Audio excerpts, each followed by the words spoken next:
welcome everybody to another Thursday live stream. Those of you that are regulars will notice my co-host over here is a little different tonight. Chattanooga Ed had some things to tend to, so he's not with me, but thankfully Bob Steenfott, the one and only, is available to join. And I did not dye anything, so I apologize. That's all right. I haven't touched mine up yet, so I'm kind of in transition, right? But we are going to be talking about what is an overstocked tank. How do you come to the conclusion of whether your tank is stocked correctly? And some other things as well. I know we've already got some questions in the chat. Hopefully this will, I don't want to say avoid because I feel like that's derogatory, but maybe it will help some people not have to ask how many this can I put in a 10-gallon?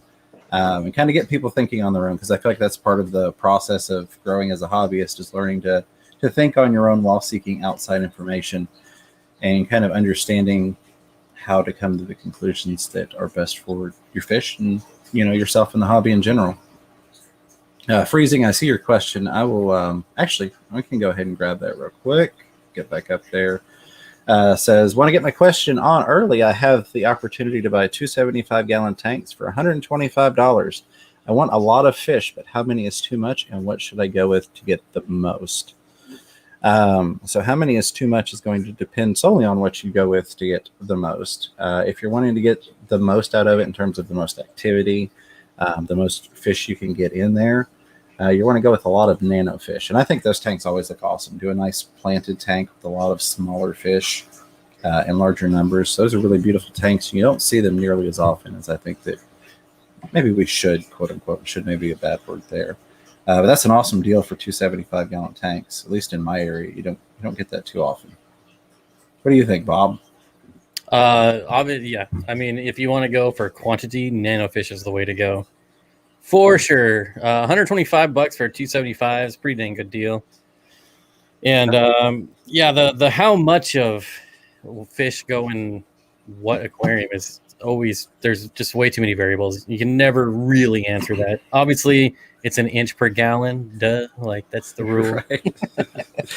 Put that 48-inch Oscar or a 48-inch arowana in that 55-gallon. You've got extra room in there, right? Right. You got obviously room for more fish. Yeah, definitely.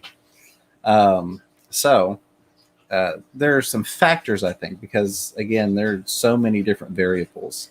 You can't really give a good answer, have one answer that fits all situations. What's the best stocking for a 10-gallon? First is going to be what you like, of course, but there are some factors to take into consideration when you're buying fish.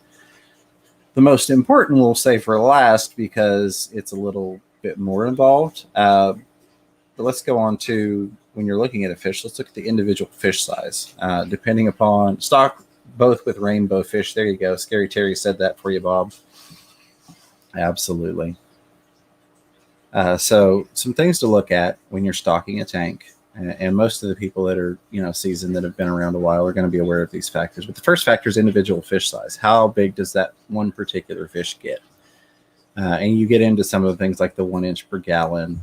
And then some people even think, well, okay, if the minimum requirement for this Tetra is 10 gallons, do I need 60 gallons for 6 of these Tetras? I mean, if you're new to the hobby, that could be a legitimate question. You're trying to find out, what do you mean by I need 10 gallons for this fish?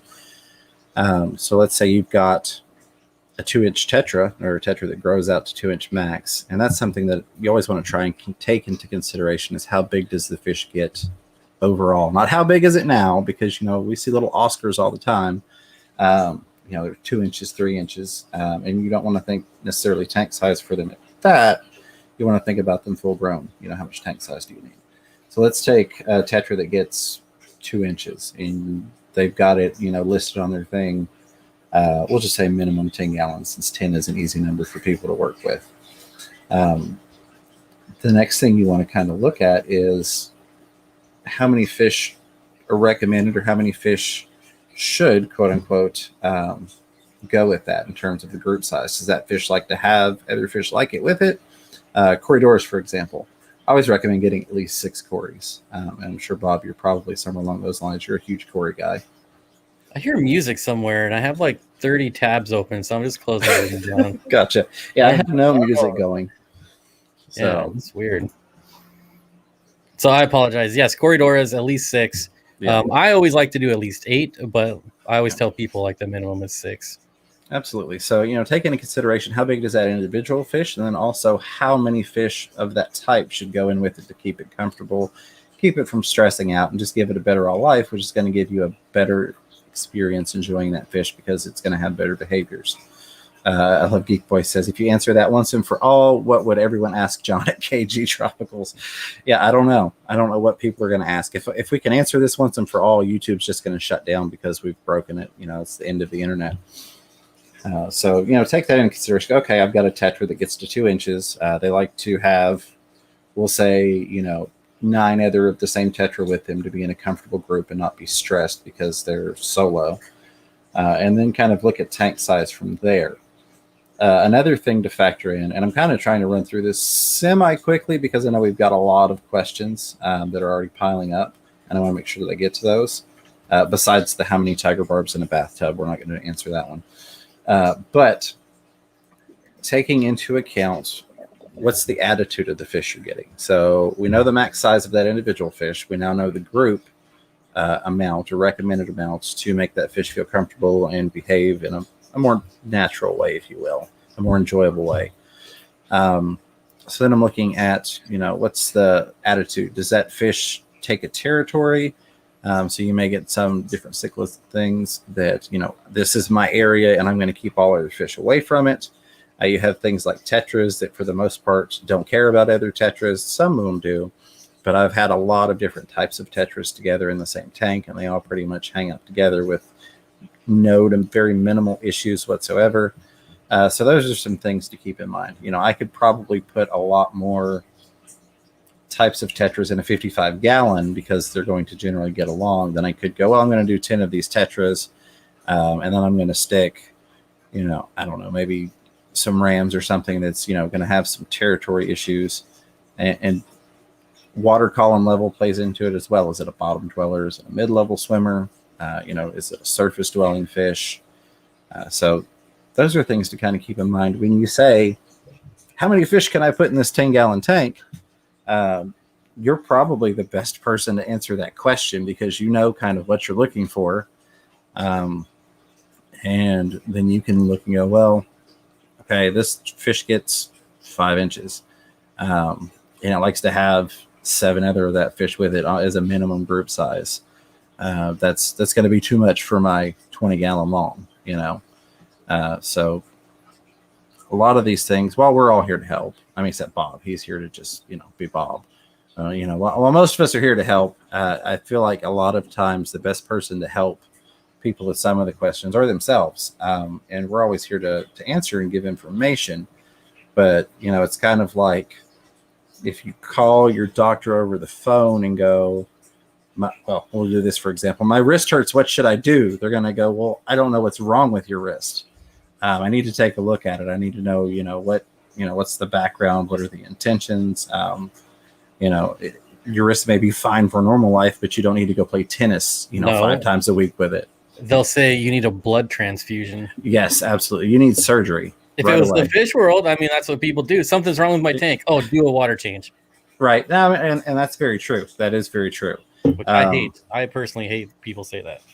Right. And one of the problems with just doing a water change on everything right away is that you're hiding some of the symptoms, if you will, or you can be.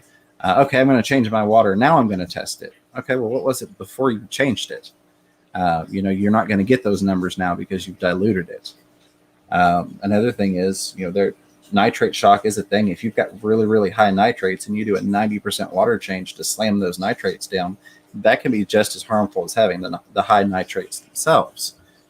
So yeah, I'm there with you. Just to get too far off track from the original question. Go for it. But the one I see is, hey guys, I just did a water change and now all my fish are swimming like weird, and everyone's like, do a water change. I was like, and I'm just thinking, what if it was the water that caused it? Why would you do another water change? Absolutely. Prime example, Lisa, I know she had done a water change one time on her discus tank.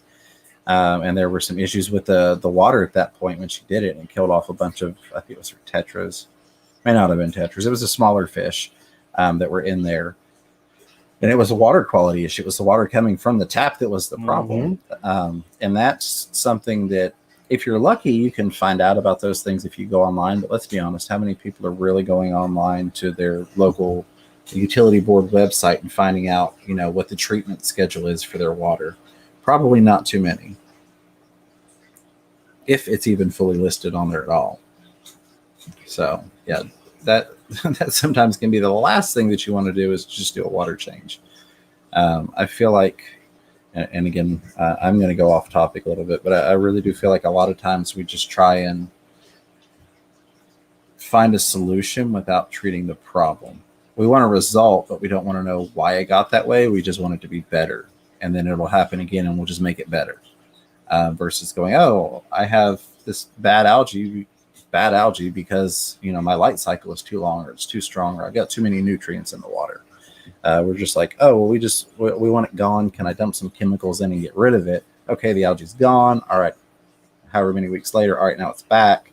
We dump some more chemicals in there versus finding the root source of the problem. Exactly. I don't know why. That's just one of my biggest pet peeves when I'm in, like, the few times I go on Facebook. It's just, do a water change. It's like, I don't understand it. Like, oh, there's something wrong with my truck. I better change half the oil.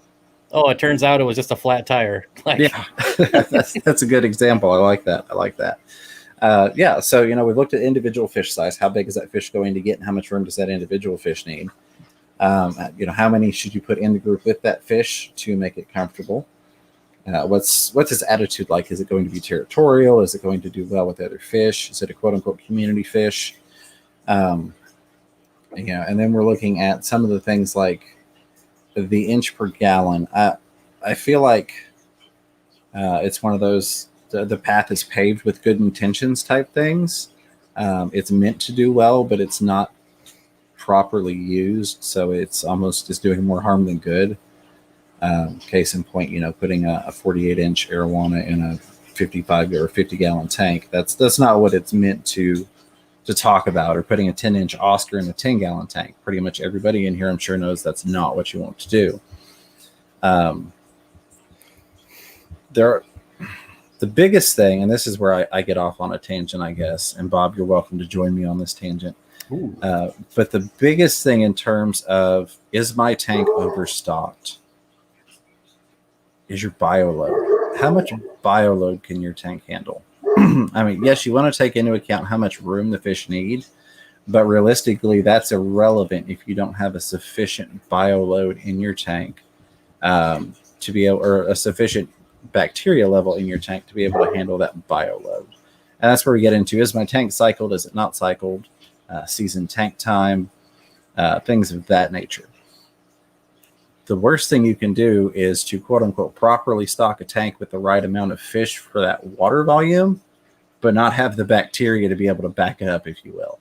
And that's I can interrupt you again. Yeah, go ahead. And give you the perfect example. So I'm in the middle of moving, and I have a 90-gallon tank, and there was just one sponge filter because there was about 8 fish in there. Mm-hmm. Well, I combined like 6 tanks and threw all the fish in that 90-gallon. So there's now like 100 fish in there, but I added 5 more sponge filters. Which is probably overkill, but it's better than just the one, because obviously there's going to be a way heavier bite load. Absolutely. And that's something I've talked on before, is in transitioning tanks and things like that. And I know you won't have an issue, and you're a knowledgeable fish keeper. I won't use the word expert because, you're not an expert, Bob. I'm not really. Right. I mean, anybody that claims hobbyist, anybody that claims to be an expert, I tend to kind of avoid. There's very few fish tubers that I would say are experts. Right. Absolutely. You can think of maybe like 2 or 3. Yeah. I mean, we had somebody in the chat, and forgive me, I can't remember your name because I had to reset my chat. But before we started, they're like, hey, I'm new. I'm here to learn. And I was like, we should all be learning. If you've stopped learning, then you're probably, not doing something right. So, but yeah, that's a great example. But one of the things I tell people is, you can put too much bacteria into the water. And I'm sure that this is not a problem for you. And if you did do this, you know, you put way more bacteria in. So let's say you had taken those 8 fish, and then you put the bacteria load, put all 6 of those sponge filters in, or 5. I forget which one you said. For those same 8 fish that had one, now you've got all this bacteria in there that doesn't have a food source. That bacteria is going to start to die off. And bacteria is constantly dying off and, being... It dies a lot faster than I think people realize. It really does. And then people are like, well, I got this ammonia spike. I don't know what happened. I added extra filtration. Well, that's potentially why it can happen, is now you've got all this bacteria that's dying off in the water supply, in the water column. And it's got to find its balance again. So you're going to have this die off. And then you're going to have where you get potentially not enough bacteria to handle that. So it grows more bacteria. They catch up. You're still not back to that actual supply of 8 fish worth of bioload. So you get more die off again. And it kind of does an up and down balancing thing. And I feel like that's true for, even our everyday aquariums. The bioload is never exactly the same. They never output the same amount of waste exactly the same. It's fairly close. I mean, if you're feeding the same amount all the time, it's fairly close. But, a lot of times we're feeding more, feeding less. It's not always a perfect science when we're feeding our fish and how much output of waste there is. So the cycle, if you will, I feel like is constantly changing. A tank is never at this, like, oh, it's here, we're ready to go, which I think a lot of people misinterpret when they say a tank is cycled. It's like we have this end goal of like, oh, we flipped a switch and now the tank is cycled. It's a constant and evolving process of keeping a tank balanced in terms of the bioload. So that's the sorry. No, you're fine. Go ahead. It's the same with new tanks. Yeah, you tested it, you cycled, you've got nitrate, and then people will go buy 30 fish because you have a very low bioload. It's like no. Just add like 6 at a time. Wait a couple weeks, add 6 more. Absolutely. That really is the best way to do it. If you are going to put in a lot of fish, and this is the thing that I think hurt me the most when I first got back into fish keeping a few years ago after my hiatus, if you will, I didn't have any seasoned media. And what I mean by that, if you're not familiar with seasoned media, is I didn't have any media that already had beneficial bacteria on it. I'm accustomed to having a lot of tanks in the hobby in past years and now, to where if I want to set up a new tank, I can pull some seasoned media, whether it's a sponge filter, whether it's, some substrate. I could pull that over into a new tank to help jumpstart that process, quote unquote, instant cycle, if you will, a tank. When I first got back into it, I had no media that I could just throw in there to help jumpstart that. And I had to actually go through the cycling process from scratch, as a lot of people do. And I was like, man, this kind of stinks. I'm used to just being able to set up a tank and run with it and adjust it on the fly. But that's definitely something to keep in mind, is if you're going to add new fish or you're starting a tank, adjust accordingly. One of the things I've always said is if I'm going to add a dozen fish to a tank, I'm going to start feeding heavier on that tank if I've already got an established tank. So I've got, you can't see it now, but there's a 110-gallon planted community tank. I recently added about 2 dozen glowfish to that tank. It was the glowfish I got from Aquashell Orlando. Again, huge thanks for those. From one of their display tanks in the light setup area. Those things set in a quarantine tank for about 3 months just to be safe, because I have no clue where they got them from. And they were just kind of here, set up in a tank, take them out, Holland, Tennessee, lots of stress going on. So I made sure they were getting healthy and everything before I put them in with my community tank. Before I added those fish to that tank, 2 dozen fish, I started feeding heavier the fish that I already had in this tank, so that I could increase the bioload that was going in there, and therefore, in theory, increase how much beneficial bacteria there was for a couple weeks. Once the fish got in there, I cut back on the feedings because I now had the bioload coming from the new fish versus an up to bioload from the current fish, to try and help level it off. Again, it's not an exact science, and I don't think it ever will be, at least not in the day-to-day hobbyist lifestyle. But there's things like that to keep in mind. So some people would look at my tank back here with, I don't know, at least a dozen different types, or a dozen different tetras, a couple dozen glowfish. I think I've got 6 angelfish, a couple of plecos. Got 1 rainbow in there that came from a friend that passed away. It's a lonely rainbow, Bob. I need to get it some rainbow friends. It's my only rainbow in the world. And a few other things. And a lot of people might look in the, well, that's too many fish. So I look at the sizes. Again, I go back, well, what's the individual fish size? The angels, at some point, if they get, super old, they could get super big, and that 110 is not super tall, so that would be something to keep in mind, but that's years down the road. The tetras are not going to get very big. Those glowfish are not going to get very big. Then I roll over to the group size. They've all got a good grouping of fish in there. The attitudes are great. They don't really bother each other. The little fish tend to all swim together. The angelfish can be, jerks, because that's what angelfish do, is they turn into jerks. But there's nothing in there that's constantly getting picked on or beat up and soloed out. So look at that. And then factor an inch per gallon. No, I'm just kidding. Going on to the bioload. I know that the bioload in there and the beneficial bacteria level to consume that bioload and complete the process of turning, ammonium nitrate. I know that it's all there. So in terms of all of those things, I don't see that tank as overstocked. Now, if you were to set up a brand new tank and throw all those fish in there, I would tell you that tank is overstocked. Not necessarily because of the fish sizes, but because of bioload. And I think that's the key thing that I was trying to get at, that a lot of people don't even take into consideration, is, can my tanks support this? And that goes back into, season tank time. You set up a tank, you let it sit, you get the algae and stuff growing in there, you get all that micro life emerging, if you will. I think you start to add a couple fish, like Bob said. You add 6 fish, you give it a little time to adjust, you add 6 more fish. So that's really what I wanted to kind of get off of my chest, if you will, / try and help, is take the time to understand what you're doing before you do it. It almost plays back into, somebody had asked in the KG stream, how old does a kid need to be before they get a Betta fish? Sometimes I feel like as adults, we skip the process of learning that we would instill into a child and just dive right into, well, I'm a grown person, I can do what I want. And I feel like that could be detrimental. And that's my 2 cents. Really, that's my attitude. I can do whatever I want. I can do whatever I want.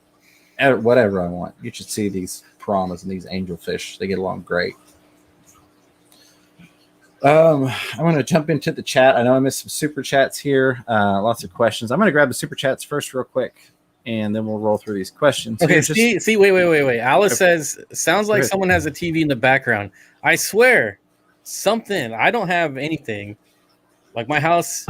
I've got fish. I'm surprised you don't hear the fish water. Like, that's always my biggest concern, is the water in the background here.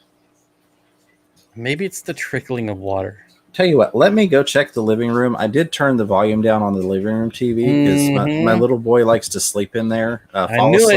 He falls asleep watching YouTube. Go figure. And so I have to turn the volume down on Thursday nights. He may have woken up and turned the volume back up. But let me go check that real quick. We'll leave you with Bob. No. I can hear it too. I swear.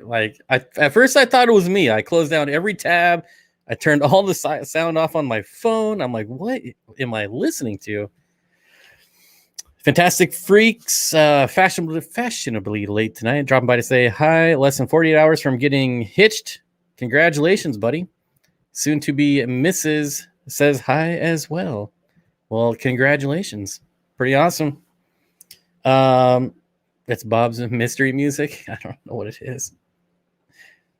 But I can tell you, since he has silenced his side of the stream there, it's gone. So, oh, you gave away my secret. Oh, sorry, buddy. Sorry. My bad. The TV was on 5. I turned it to 0. So as soon as you muted, the sound was gone. I don't know. So it was you. It's picking it up somehow. Maybe. Yeah, I did that. I have had before where I'll have KG on, and I'll have it volume all the way down.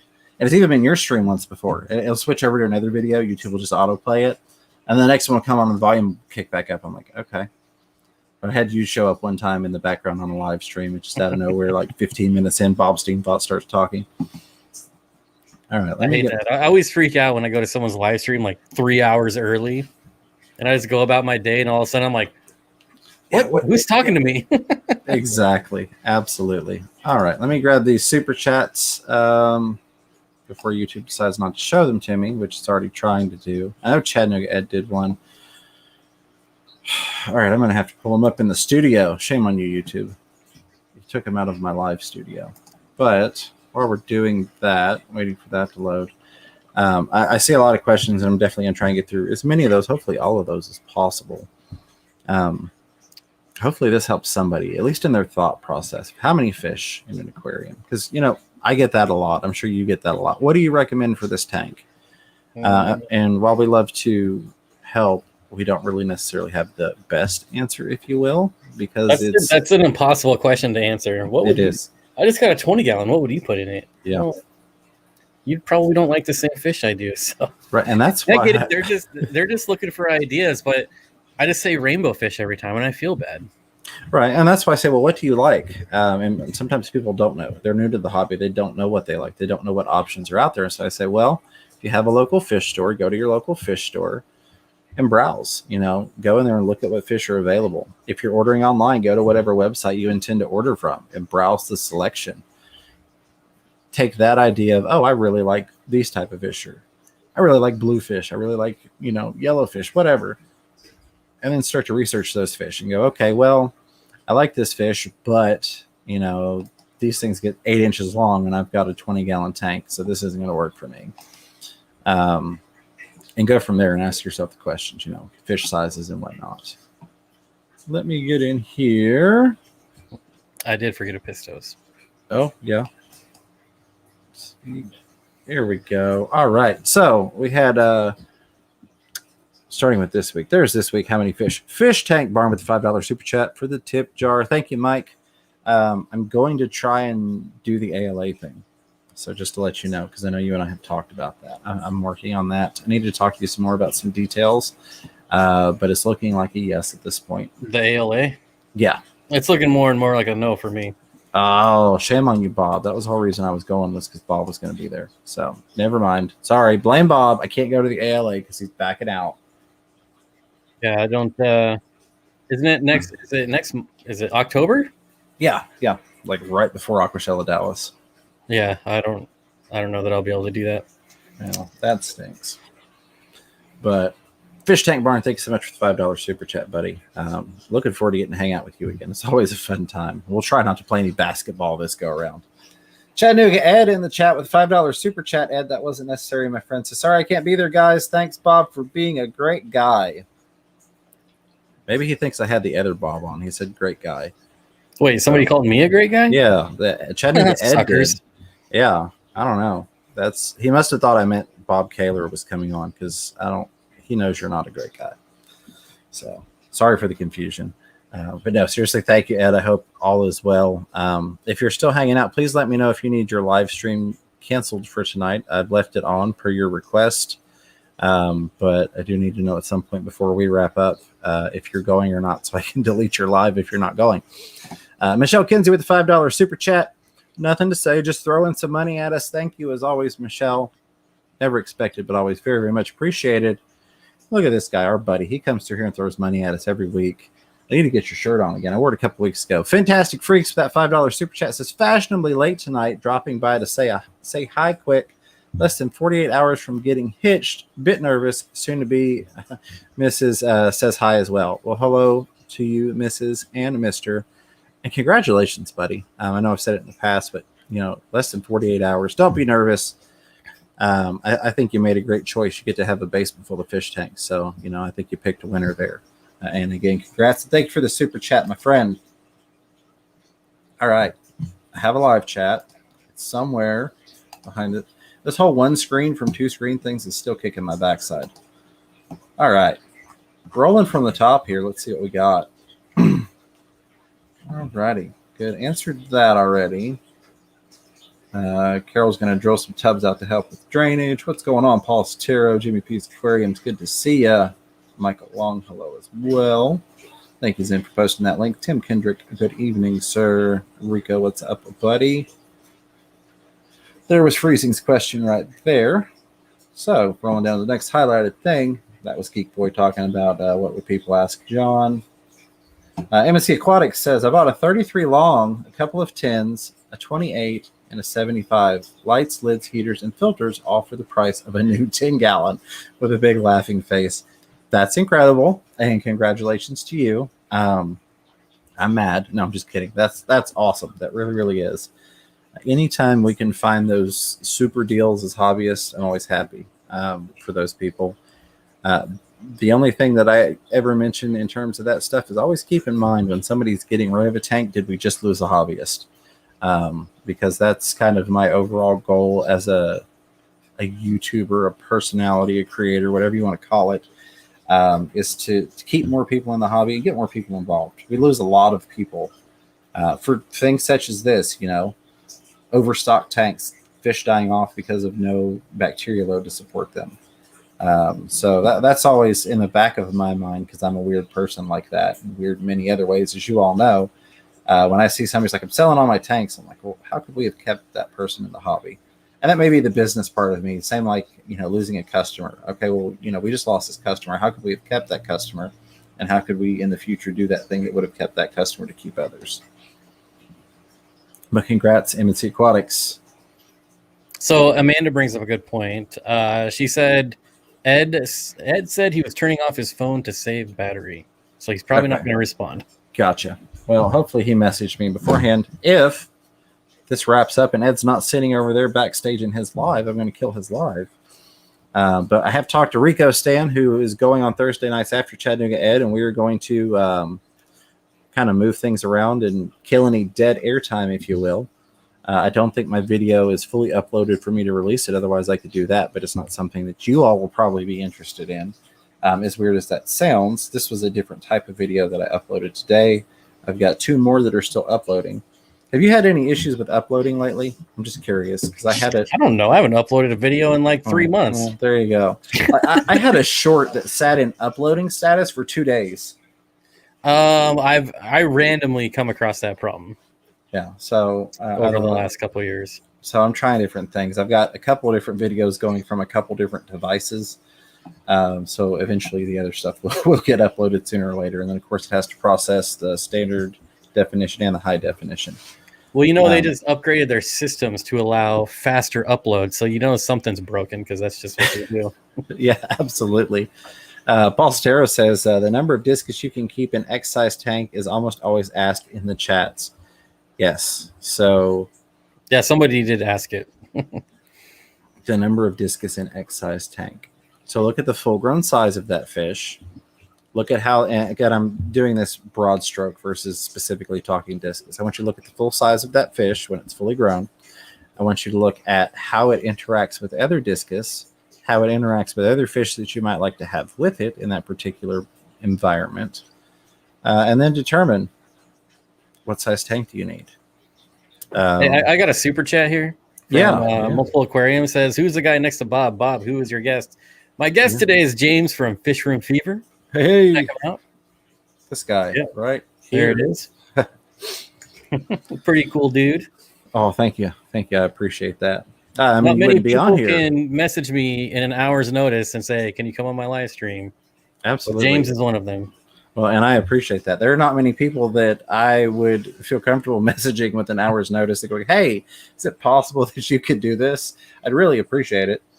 Well, the stars actually aligned for this to happen because I've been just run ragged like the last week with moving and just it's been nuts. But yesterday I laid down at like 5 o'clock. I'm like, I'm just going to lay down for a second. And then I woke up this morning at 4 and I was like, oh, I felt so refreshed. It's so like, nice. Yeah. If I didn't get that much sleep, I'd probably be sleeping already right now. Absolutely. Well, I'm glad you got a little bit of a break in there. I know you've been going through a lot and trying to get a lot of stuff done. And the other thing is my studio, I still haven't tore down yet. So that helps. Yeah. Well, there you go. That's what I'll be moving probably tomorrow or this weekend. So it's like got me on the last day of still having all my camera equipment up. Really worked out. Very, very nice. Very nice. Yeah, I saw your wonderful last live stream ever. My clickbait. Hey. Yeah. I feel like everyone's entitled to 1 or 2 clickbaits a year. Definitely. Like every YouTuber always makes the I'm quitting, I'm done, and then just makes a video like 3 days later. So I figure I could do it too. Absolutely. You might as well. Roll with punches. Let's see here. Scary Terry says, I've still got to do tank maintenance on my lungfish tank tonight. At least there's a good fish stream on at Fish Room Fever. Well, if you find that good fish stream, let me know. We'll go ahead and share it. No, I'm just kidding. I appreciate that, Scary Terry. I really do. Thank you so much for that. And good luck with that water change. All right. Zen Ginger reminding everybody, if you put the @ symbol in front of Fish Room Fever, it will highlight for me. And then I will be able to grab those questions and comments. Chat just jumped on me, so rolling back to the top. Okay. Hey, we actually got everything. There was please tag. Scary Tear says that's why I love being on well water. Yeah, I mean, that is a very good point. If you're not on a municipal source and you're on well water, you don't tend to have to deal with the issues that most people do being on some sort of municipal water source. You can run into your own issues in terms of minerals and things, but you don't have to worry about somebody doing a massive chlorine or chloramine dump on, the system to do a purge. Or the water company's trying to get ready for not a review, an inspection. So they're kind of like, oh, we got to get everything flushed down to the right parameters before we get our inspection, Go through here.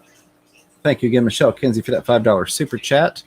Scary Terry again says, I wish there was a fish tube around when I was younger, getting into fish, but it is awesome how many people have multi-tank syndrome and how many fish tubers there are now. Absolutely, Scary Terry. We talked a little bit last week. It was kind of a different stream. It was more of a talking about hobbyists as opposed to talking about the hobby and the fish that we keep, about multiple tank syndrome and fish room fever, if you will, and kind of the mentality behind hobbyists and all that wonderful stuff. But yeah, it's great that we have the community that we do now. I agree. I feel like it's so funny when you see comments or people say, what, there's fish videos on YouTube? Yeah, but there are so many people that aren't aware that the community exists. And it's funny, even love it or hate it, it is its own platform. Like the TikTok community of fish people. There must have been a dozen fish people on TikTok that went to Aquashella. And there was literally no interaction between the YouTube community and the fish talk community. Like, aside from like the few people I talked to that know me on there and knew I was going to be there, there really isn't like, you go there and like, oh, all these other YouTubers are going to be there. That community is like, oh, we're separate and they have a fish tube booth thing over there. And that's cool and stuff, but we're here for fish talk. So I feel like the more that we can join some of the communities together, while maybe leaving some of the communities out, some places are just hateful. That's why I say that. There are some places you go that it's just hate and garbage spewed constantly on the fish boards and things of that nature. Yeah, that goes with just about anything, though. It does, but you have some that are worse than others, and I feel like we do have one of the better ones here, and I can say that being part of several others. There was a thing a while back on another platform where people were just slamming each other left and right over aquarium heaters and whether or not you should have one, and if you didn't have one, you were a trash fish keeper and all this stuff. So we've got a good community. I've ever heard. Yeah, it really, really was. And a lot of people got on it just making fun of the fact that people were doing that. Hey, Patty's Petite Tanks. Good to see you. Let me see if I can grab some more questions here. I'll say the reptile community is terrible.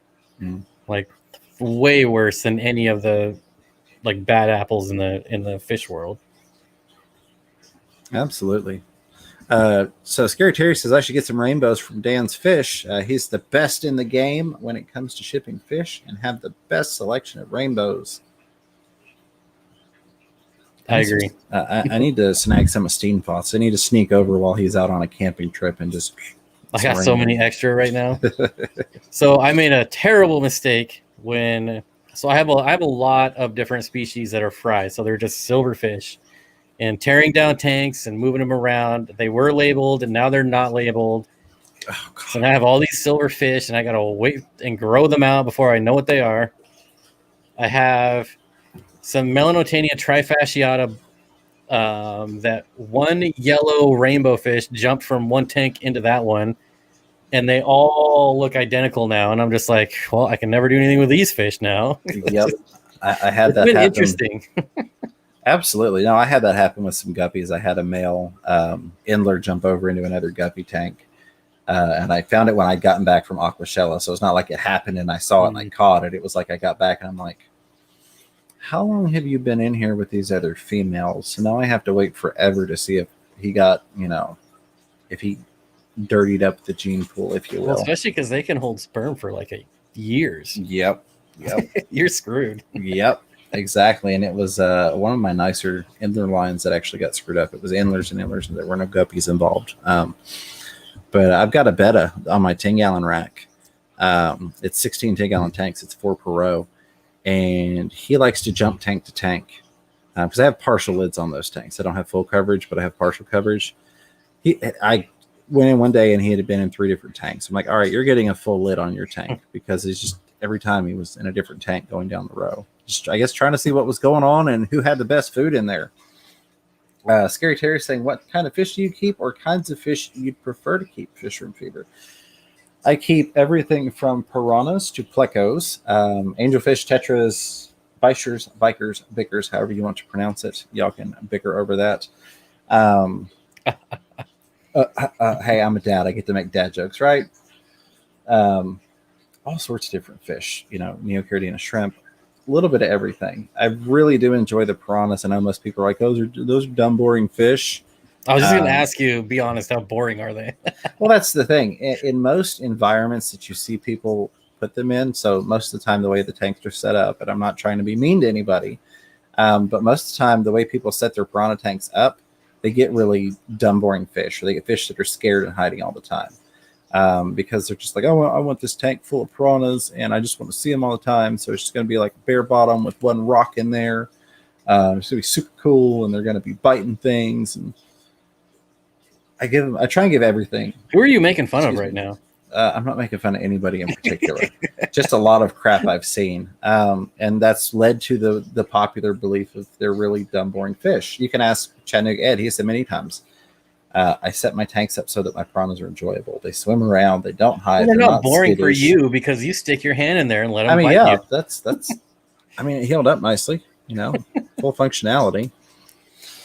But I mean, hey, you got one person that boxes its fish, so of course that's not boring. So that was just bad timing. That's all that was. I've had my hand in with piranhas thousands of times and never had that issue. That was just bad timing, and it was my part in not paying attention to their attitude that particular day. So that was my fault. That wasn't their fault, and it hasn't happened since. But definitely, obviously, something that can happen. It's kind of like people that keep venomous snakes. It's like eventually, you're probably going to get bit. You're probably going to get bitten. It's probably going to happen. So I'm glad that it took many, many years and 1,000 times having my hand in a tank before it happened.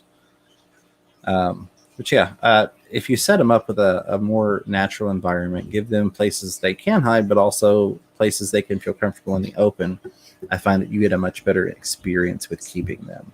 But the people that just like, I'm going to throw these in an empty tank and throw a bunch of steak in there because they're cool and I want to make cool videos. Those are the ones that irritate me because then they keep that cycle alive. But I digress. Sorry. Paul brings up an excellent point. He says, James, if you want to see a bunch of experts, go try it on a pedigree dog group on Facebook. Oh, the dog groups are the worst. Oh my gosh. I try to avoid all that. I try and avoid all the nonsense. I don't have it in me. I was in customer service way too long to put up with that in my personal life, so we'll just leave it at that. Scary Terry says, dude, there's so many different species of rainbows. I'd be shocked if there wasn't a rainbow for every fish keeper. Yeah, that's a very good point. Bob's always said everybody should have rainbow fish, right? And you have one. I have one, yeah. Absolutely. I know he needs more friends. I feel bad. But again, that was a friend and fellow fish tuber that passed away that, ended up with some of his fish, giving them homes. And so that's why I have the one. I didn't go out and go, I'm buying one rainbow fish, like I wouldn't go out and go, I'm buying one Corydoras. But yeah, I think that there are so many different types. There is a rainbow fish for everybody. Kind of like there's a tetra for everybody, in my opinion. Tim Kendricks is speaking of water quality, is using RODI reverse osmosis deionized water. For water changes, only a saltwater criteria, or should I be using it for my freshwater discus tank? So, I've not done discus. I've seen people that do it, and I can understand if you have got like really bad water for discus. I'm in the habit of keeping things that go with my water naturally for the most part.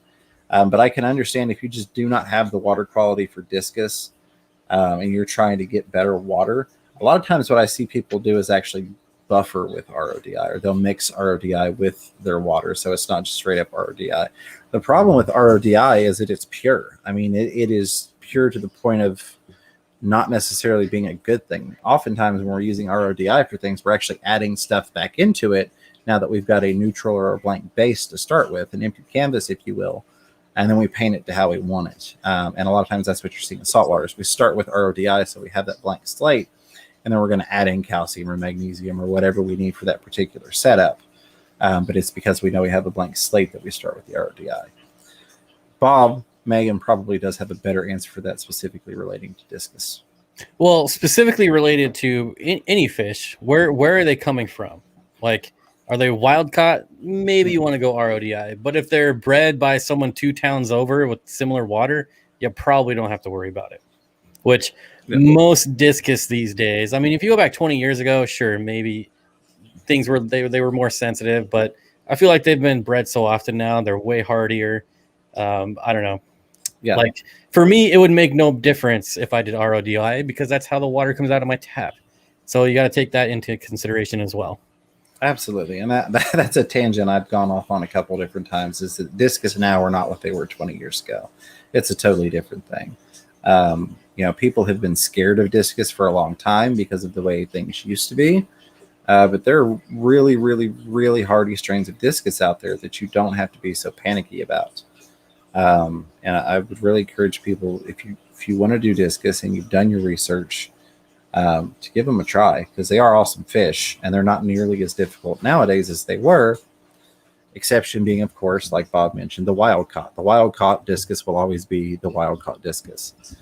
So go back to looking at that source, and that's really, it does pertain to all fish. My local fish store has a different water supply than I do. They're on a different municipal source. So their water varies slightly from mine, but it's for the most part similar. But I could be in a situation where the water supply varied a lot. Case in point, another small chain store here that's right across from my local fish store, Aquatic Marine. They have the same water as Aquatic Marine. That manager doesn't order in any type of specialty fish because their water parameters just aren't suited for them. If I go to that same chain on the other side of town, they're on a different municipal source. That manager will order in all kinds of crazy stuff that go well in the water they have there at the store. So, that really does play into it. Almost at the same level, I would say, in terms of bioload. What type of water is the fish in? Where is it coming from? And your bioload are both right there with keys to keeping your fish alive.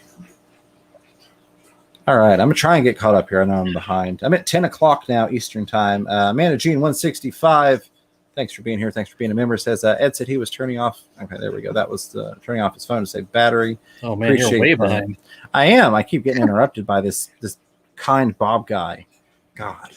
Marla Craig says, added 5 new discus to tank, three biggest, 5.5 inch, not eating, and it's been 3 weeks. They look good and active. Suggestions.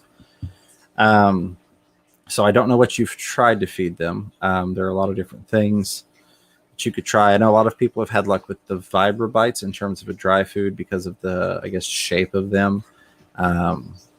Bloodworms is another thing. I don't know if you've tried that. Again, not knowing what you've tried, just some ideas off the top of my head. There are some different like beef heart frozen foods, things of that nature. If they're not eating at all, that's when I tend to go to the give them a Snickers approach.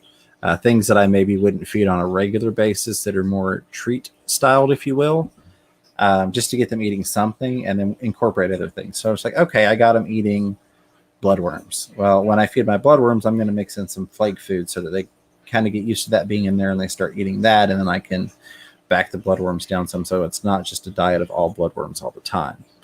That's just my 2 cents. Over to you, Bob. Sorry, I've been reading and responding. I know. I was you Absolutely. paying You're attention. fine. So Marla said, added 5 new discus to tank, 3 biggest are 5.5 inches, not eating, and it's been 3 weeks. They look good and active. Suggestions. What to feed the discus that will not eat? Oh, are you still asking? Gosh dang it, I'm still reading chat. I'm sorry. All right. I'm the best guest ever. Do me a favor, hit the like button if you want Bob to listen to this question on the third go round. Marla Craig says, added 5 new discus. I'm looking at Bob now instead of reading this. 5 new discus to tank. The 3 biggest are 5.5 inches. They're not eating, and it's been 3 weeks. They look good and active. Suggestions. So suggestions for getting them to eat. Oh, live food. Always live food. There we go.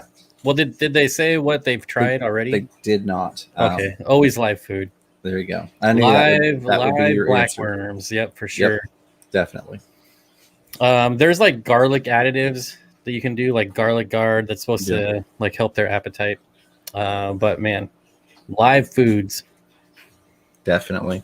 There's multiple aquarium super chat. Thank you again for that, Diego. Very much appreciate the $2 super chat, my friend. Monica Lynn says, appreciate your insights on depression and sadness. It's nice that you're uplifting people in the hobby and helping them. Absolutely, Monica. Yeah, what's that coming about? Did I miss something? So last week's stream, I kind of talked a little bit about it. Was about hobbyists. It was about a lot of people in the hobby have either some sort of mental quote unquote disorder, or some people get into it due to a physical disability, and now they have free time. But, you know, a lot of people get into fish tanks for anxiety, depression, PTSD, things of that nature. But there also is the darker side of people that are overly obsessive or have addictive personalities. It's one of those hobbies that it's very easy to get carried away, like having fish room fever or multi-tank syndrome, and kind of, you know, trying to help people know that you're not the only one out there that's going through stuff. And while the aquarium hobby can be great for those things, understand that there is a potential dark side or downside to it. So just keep that in mind. Sweet. Absolutely. It was totally, I don't want to say off-brand. It was a very me stream. It was different than the usual. Let's talk about some fish. So let's talk about hobbyists that keep fish. All right. My chat's going to jump. Yep, there it did. All right. Roll back up here. Hello, Mrs. Fever. All right. Alice B says, so you think I could keep 2 discus together that aren't a breeding pair? I know they prefer to be in bigger groups, but my other discus tank is full. I would say probably yes. Know that I am a proponent of keeping things together that quote unquote don't go together, while keeping the safety of, safety of my fish in mind. But yeah, I like you said, they do prefer the groups.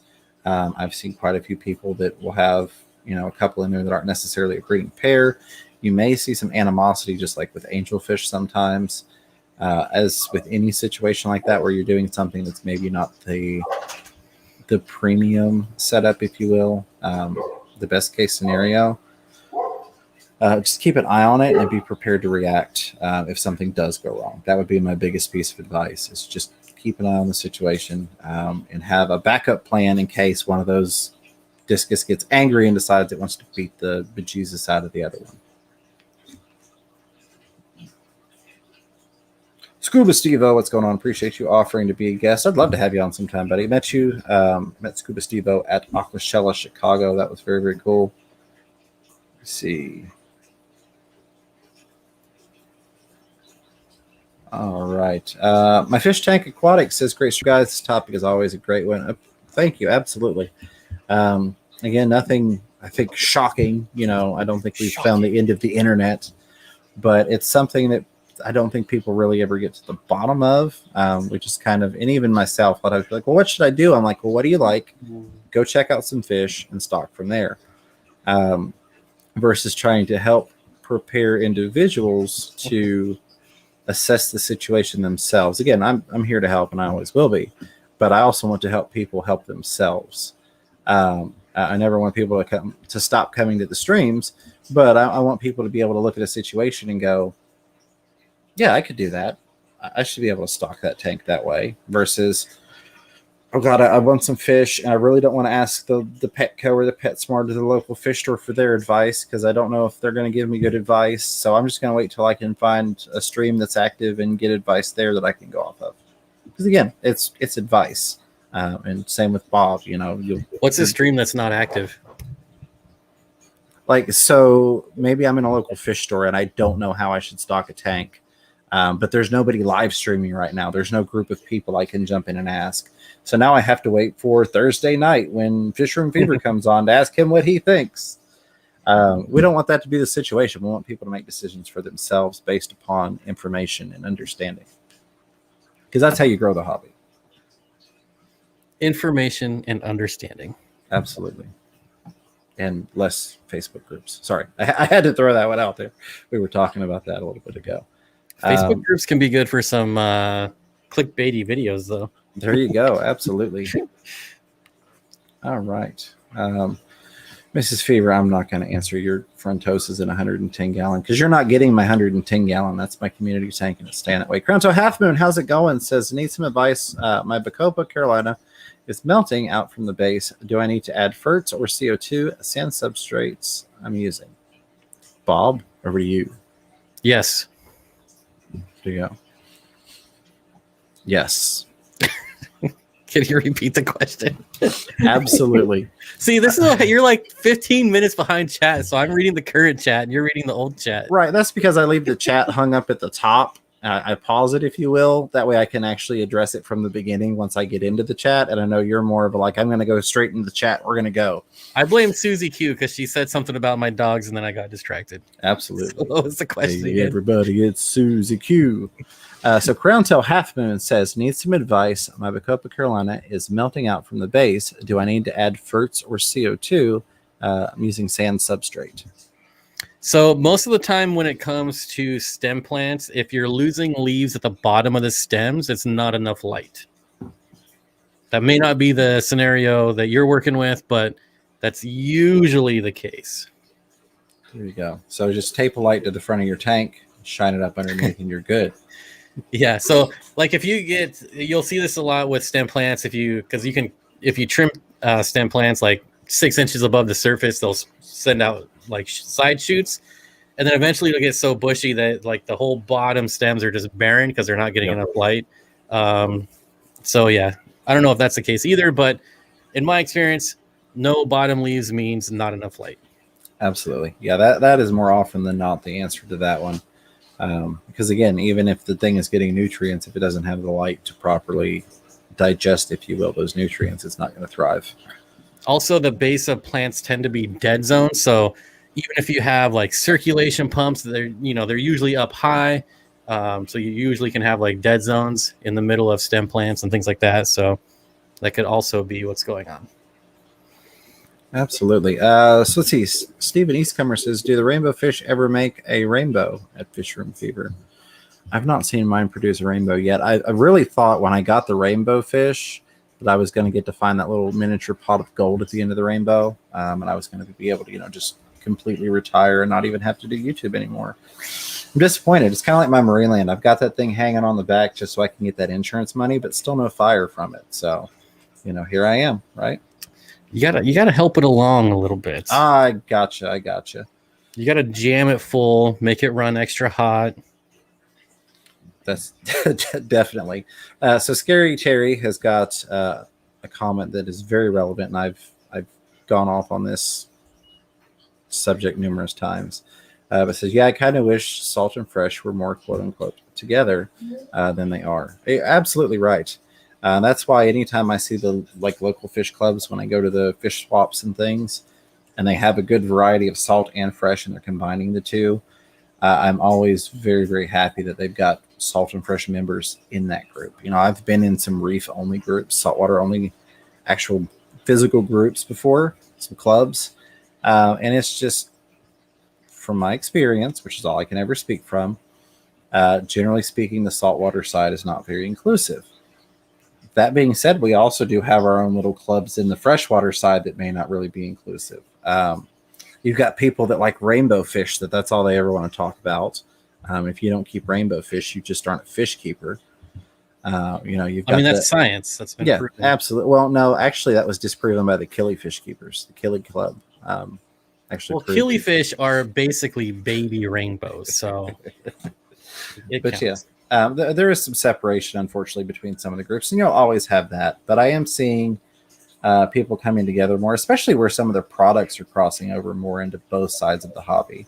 It used to be that if you were needing a light for a saltwater tank, there really wasn't, for the most part, a compatible light on the freshwater side of things. Whereas with LEDs coming into play, you've got lights that can be suitable for both.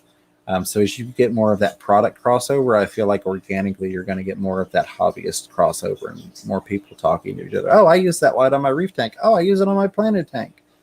That type of stuff. And YouTube doesn't help either. Like the salt and freshwater aquariums, they're so segregated on YouTube because if I did a saltwater video, it would get like 10 views. So I'm never going to make saltwater videos. Right. So that doesn't help. That's why I'm biting the bullet. I'm doing the simple saltwater series once a month with Fish Tank Barn and Chattanooga Ed. Fish Tank Barn, who breeds saltwater fish. I'm intermediate. I've done a lot of saltwater reefs and fish only tanks.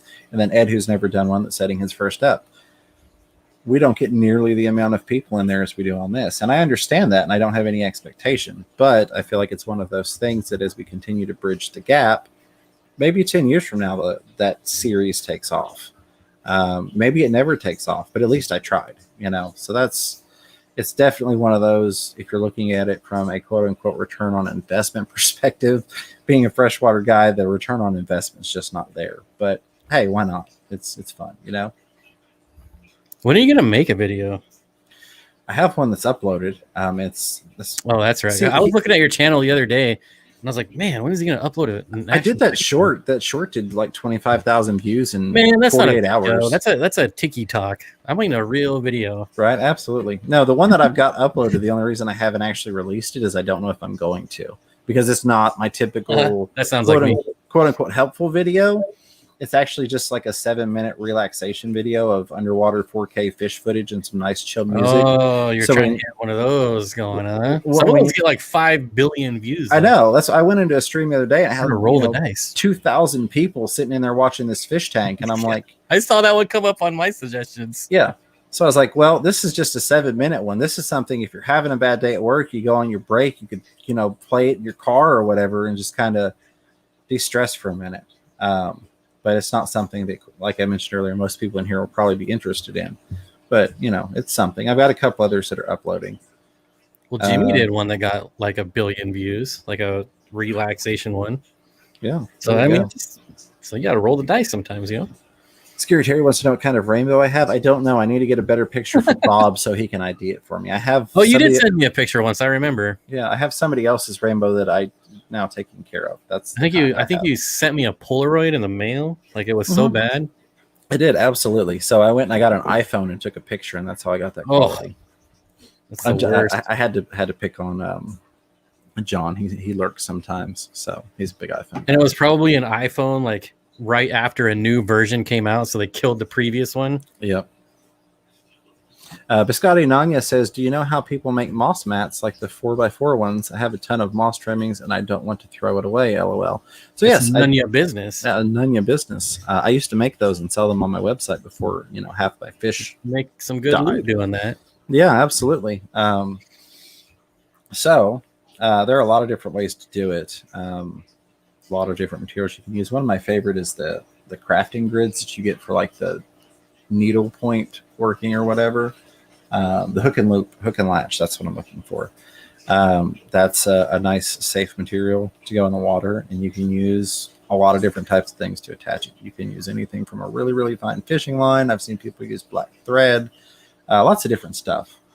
So it's only limited by your imagination, which is kind of tied into one of my upcoming videos with the Wi-Fi controlled timers. The uses are only limited by your imagination. Those things are awesome. So I keep talking about that video, which will upload eventually one of these days.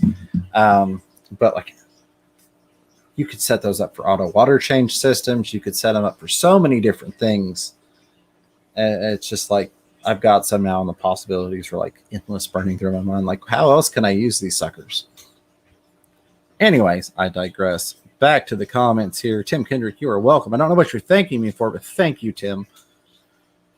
Postera says, keep your water clean and your parameters stable just like you would for any other fish. And you can keep discus. Just keep the tank a little warmer. There you go. Absolutely. Plain and simple and to the point. And freeze-dried tube effects is discus crack, says Paul Sotero. So there you go. There's another one. Excuse me. Tim had mentioned the blackworms. I've not really done the blackworms. And I know a lot of people can't get them locally. Chat jump. We're going to catch up to it. We are going to. Man, if you got to find a way to get live blackworms, because they are amazing. They live in your aquarium so they don't die off and cause just chaos. Pretty cool. Pretty cool. My favorite live food ever. Definitely. I definitely need to give them a shot. I'm pretty sure my local fish store, Aquatic Marine, carries them on a regular basis now. I need to get down there and find just out. go buy them. Yeah, I need to. Somebody super chat this guy $5, so he'll go buy some. You don't have to. You don't have do to. It. You have to. You have to. So Sarah J. Sieber says, do MTS symptoms include breaking down 3 tanks, moving them to new spots, and rescaping them? Absolutely. That would definitely be symptomatic of multiple tank syndrome, multiple tank addiction, or potentially, possibly, the early onset stages of fisherman fever. All right. Fishaholic says, I guess I learned it the hard way when I dropped 23 black neon tetras, hoping I would have a good school and a 75-gallon, but I can only find 10 now. Rest all vanished. Don't know what happened. What else is in the tank? Something eating them? Yeah, that's if you couldn't find anything, possibly. Do you have a cat? I know if they're jumping out, cats really enjoy those extra treats. But yeah, if you're going to add 2 dozen of any fish, again, I would definitely look at, is my beneficial bacteria ready to handle that? And preferably add a few at a time, 6 at a time, whatever. But if it's a situation where you're going to add that many, just make sure that your tank can handle it before you crash your tank out. Paul Stero says, if you want to see a bunch of experts, the dog thing, I thought I'd gotten way past that. Okay, I had it. Accidentally scrolled back up. Pompeii Ranch, thank you for the $2 super sticker with the Hey You pair. What's going on? Appreciate you being here, Pompeii, and thank you. You just got a super chat. Super chat. I see $5. Now you're accountable. There. I am accountable. Darn it. Gosh darn it. You can make a video on blackworms once we find out how amazing they are. Absolutely. Here we go. Back on track. Back on schedule. I'm going to get caught up. I promise you. HSPS's Tank Tribe says the relaxation video. Make sure you put ASMR in the title. Major hits for that. Yes, absolutely. Thank you. I knew there was something I was missing as I was tagging it earlier before the stream. That is it right there. Definitely. Like I already went through because I've got the little Tube Buddy side thing, and a lot of my tags are ranking pretty high on it so far. So I will add that in there definitely.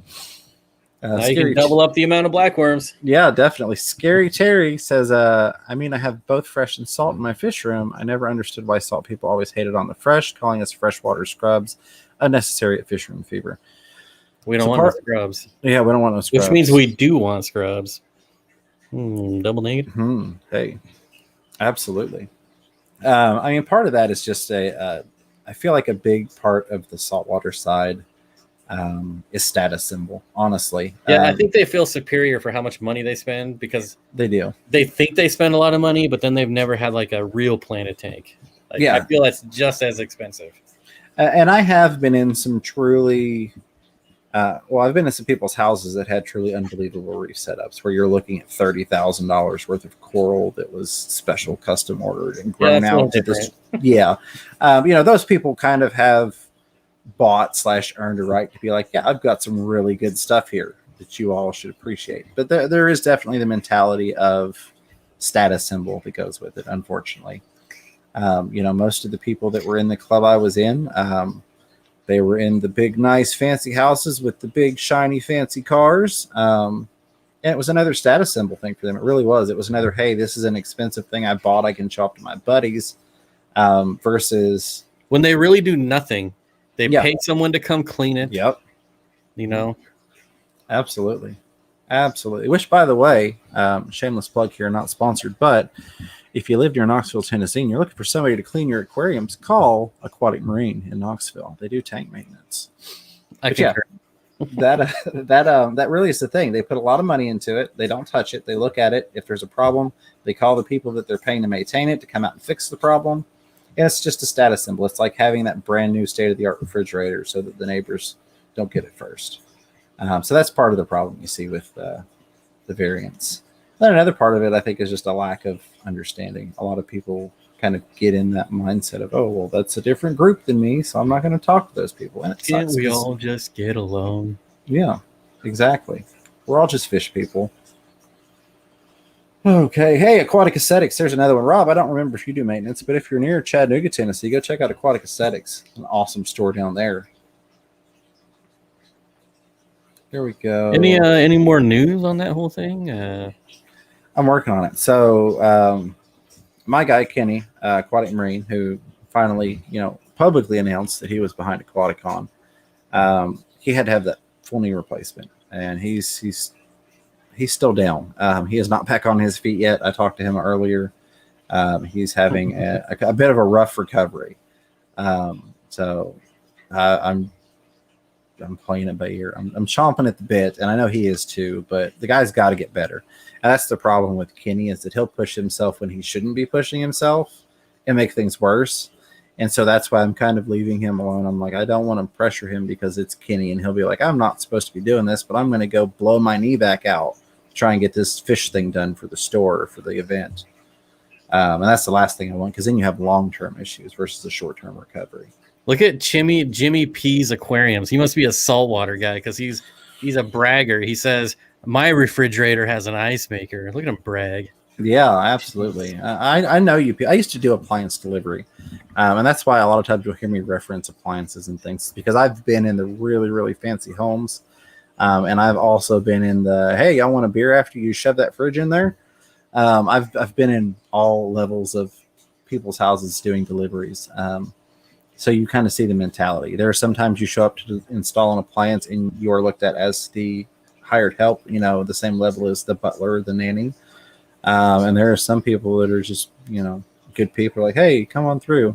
And the thing that always killed me, and I mention this because it ties into the only theory. Like, I only have 7 fish tanks. People used to tip us from time to time. It was never expected. But people say, sorry, I only got $5. And it's just a good old, hardworking person that's out there doing their regular 9 to 5. They're making it, but they don't have a bunch of money. The $5 means something to them, if you get what I'm saying. And they'd be like, sorry, I only got $5. And I just tell them, dude, I appreciate that. I appreciate the fact that you're willing to, give up $5. And we used to do sometimes 20 deliveries a day. Like, if everybody gave us only $5, the difference that would have made in our lives versus, you might get this person that's in a multi-million-dollar home you're delivering to, and they're like, oh, well, here's $10. I appreciate the $10. I really do. But I know that was a lot easier for you to cough up than the guy that's jerk. It should have been $100. Well, no, I'm just saying idiot. That people get in this mentality of, well, I'm only doing this, I'm only giving that. It doesn't matter, but it does. People don't look at the long run, and they don't look at the perspective of the situation. That $5 meant a lot more to that person that gave it to me, that, is meeting bills, but not set in life, than that person with $10 that they don't care. They just threw out a $4,000 set of appliances because they needed the new $10,000 set that came out this year. And that's what I try to get people to understand, is don't get stuck in that only mentality of, well, I can't do much, so it doesn't really matter, because that's not a good way to look at it. Everything. Yeah, I never say, well, I only have $5. I say, you only get $5. There you go. You only earned $5 here, buddy. Okay. No, I had to order food the other night because I'm not going to go grocery shopping because I'm moving. And I never, when you order, you can tip like right then. I'm like, I never tip beforehand. Never. So I always write, will tip cash, because I pay with my card. Right. It was like Domino's or something. And then I'm like, I'm like, oh crap, I don't have any cash. So I went in my change jar and got like $7 in quarters. And I was like, sorry, I don't have any cash. Oh man. Absolutely. Now So that turned into my favorite way to tip, just tipping and change, but making it a large amount. Definitely. I try not to do the pre-tipping, but sometimes you have to. I didn't have any cash. We ordered pizza yesterday because I think she had a free pizza on the account with the redeemable points. 2.5 hours later, the pizza showed up. And I'm just like... That's what you get for tipping. That's what I get for tipping in advance. And it was bad because it wasn't even a delivery driver from that company. It was a DoorDash person. They were so shorthanded, and most of the companies around here are so shorthanded that they were hiring DoorDash to deliver their pizzas. Jeez. There's this one, now we're getting way off topic, but there's a diner here that I order from quite a bit, but I do pickup because I don't want to pay the extra ridiculous fees. Right. And I'm sitting there waiting. I'm like, the food is always so good. I'm like, oh man, I'm tipping the cooks this time. So I get there, I put in my order to go, and I like go to the cooks and I'm like, hey, thanks. And I throw a 5-spot in there. And normally it's like in and out, in and out, in and out. This time I was there for almost a half hour. They had to remake my food because they made like half of the order. And by the time the other half was done, like the first part was like just cold. And I was just like, this is what I get for tipping beforehand. Absolutely. But on that note, Killer Kitty with a $5 super chat with a Black Worm Fund. Thank you, Killer Kitty. Very much appreciated. Thank you, Bob, for putting that out there. Like you said, now I'm committed. And then we did have Aquarium Insider. Very much appreciate that $5 super chat as well. So go get some black worms. Enjoying the stream. Glad you're enjoying it. We always try and make it. We always try and bring value, a little bit of education, a little bit of entertainment, and hopefully you'll walk away with a giggle and some knowledge, right? Alrighty. Killer Kitty 08 says, what is the fish you both have kept with the biggest personality?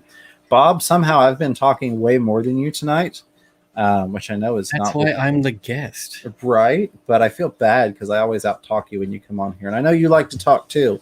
So I'll let you take that one first, sir. You weren't listening to the question, though, were you?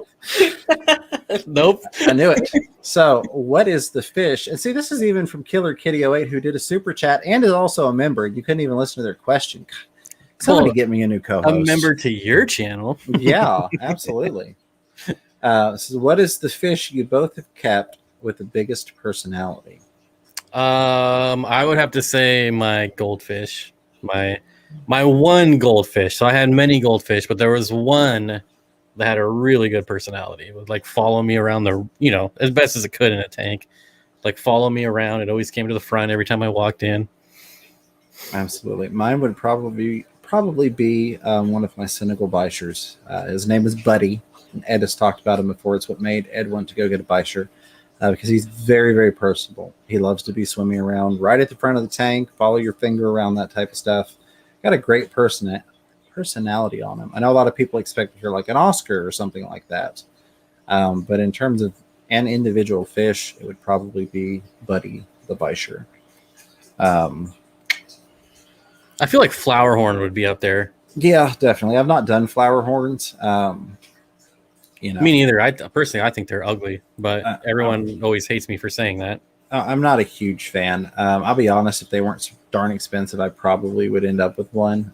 Part of that probably would be due to Mrs. Fever, but I've not done flower horns. I've just never liked the one fish per tank thing. Yeah, I'm not a huge fan of that. And it's okay with like with like puffers where you only have to do like a 30-gallon tank on some of the smaller ambush puffers. That's not as bad, but when you have to have like a 200 and some gallon tank for one huge cichlid, that's kind of just, I don't know. I agree. That's part of why even with my piranhas, I still like to keep piranhas that I can keep in groups versus one. Now, granted, my dream fish will be a solo fish in the tank, but that's my dream fish. He gets a little bit different expectations in my everyday fish. So yeah, and I will say like those big like Central American like they do have great personalities, but just the whole, I mean, a 300-gallon tank, you can do so much with that, just not one fish. Absolutely. Whipswirl with $2 super chat saying hi and waving at us. What's going on? It was awesome getting to meet you at Aquashella, Chicago. appreciate the super chat and the support, my friend. Hopefully we'll get to see you again in the near future. Are you one of the one in Texas? Working on it. Possibly. It was a no to ALA and Texas, but it's looking more toward the yes. There are some things I'm trying to get lined up, if you will, to make it viable. So probably. Is there a point when you go to too many aquashellas, like 3 a year? I feel like is it the people? Because I feel like it would just be the same thing over and over and over outside. It is. For me, it's the people. And I've talked about this before. People are like, what's the favorite part? What are you looking forward to the most? It's the people. It's the experiences. It's hanging out with the other fish tubers, but also getting to meet the quote unquote fans. The people that come on here and watch. That's the best part for me, is getting to meet people off of YouTube, meeting the community. And then just the experiences that we do kind of outside of it. Like, hey, we're all going to go get pizza and hang out and talk, or we're going to go sit in the lobby at the hotel and play, a game, or just sit and talk.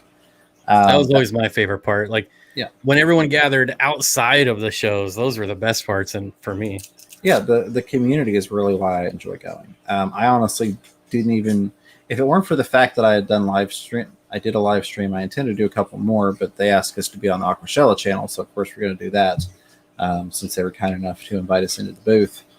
But if it weren't for doing the streams, I probably wouldn't have looked at a lot of the stuff there, just because it wasn't when I was there. I brought home maybe 5 things, if that. And like one was a Yoda statue that the missus wanted. I bought a couple T-shirts and like this custom art thing from the guy that does the art at the shows. So I didn't go there to go shopping. I went there to hang out with people. There are people in Dallas I haven't gotten to hang out with in Orlando and Chicago because that's not their area. So it'd be nice to at least once, and I feel like it would be nice to do it all in the same year, hit all 3, get to meet all 3 of those groups, and kind of quote unquote check that box off. If they do Orlando in the same place they did it this year, I probably will not attend next year.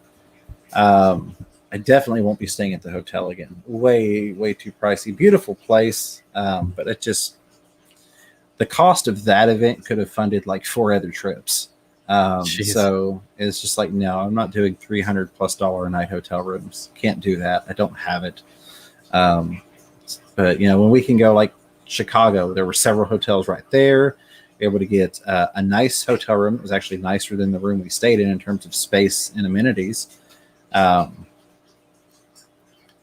That one was at the Schaumburg area, right? It was, and we stayed, I think it's Marriott Gardens, just a couple of minutes away. Like I could walk out the back door and walk around the I think that's the one I stayed at. Yeah, and it was really nice, and it was like maybe $90 a night. Did it have the pond out front? The pond was out back. There were several ponds out back. Oh, maybe it was out back. Yeah, but that was where you had to go out the back entrance to walk around to the event center. But stuff like that, especially because they had a nice share room. So, I mean, $45 a night, that's within reason. If I go to Aquashella, we're looking at going with a 3rd person, which is going to be awesome. You split a room 3 ways, you're paying $30 a night for a hotel room, $35, whatever. That makes it a lot more reasonable than, are you going to go spend $1,000 for 3 nights in this hotel room? That just wasn't feasible. And in that particular location, another hotel, it really limited the experience in terms of, like we talked about, the hanging out with people, the going and doing the things, especially like, I rode with Ed. So I'm there with no transportation. If Ed's ready to wrap up at 11:30 and I want to hang out with these people, if I'm not in the hotel where everybody's hanging out, I need to leave and go back to the hotel with Ed.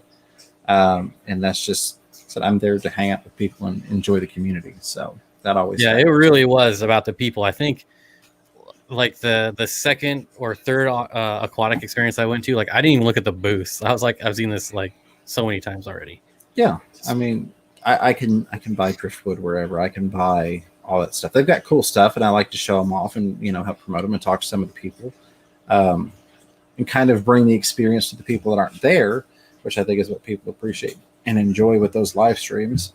But that's not what it is for me. Like you said, it's, oh, hey, I get to go hang out and talk with Bob for 2 or 3 hours, whatever, at a group of a couple other people, and just chill and talk about whatever. Because we do like to get off topic. We do like to talk about random things. So it's nice to be able to do that. Let's see. Tim Kendrick said, do either of you make your own fish food? Looking for a good homemade carnivore fish food recipe to help put on size. Any recommendations? Oh, are you leaning on me? Haven't you learned yet? I have, but that's the fun in it. It's just I was reading Kara was I was quite intrigued with Kara's comment. She says, try looking at VRBO next time. For the price of a hotel, you can rent an entire house and sometimes have your own pool. VRBO. Write that down because I will forget it.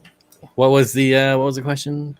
I don't know. This is your show now. Just read the thing. That's right. I'm out. Fish room fever out. Regina says the best tippers are people that work hard for their money. I agree. Absolutely. A lot of people talking about Keystone Clash. Will not be at that one. Will not be at that one. Oh, you will not be. Yeah. Negative. Let me go cancel Ed's stream real quick. I didn't realize what time it was. I need to do that. Sorry, folks. I hope nobody's sitting over there waiting. And most of the people that go there are there people. What that there might be, I don't know. So LRB and Gary Lang are speaking at Keystone Clash.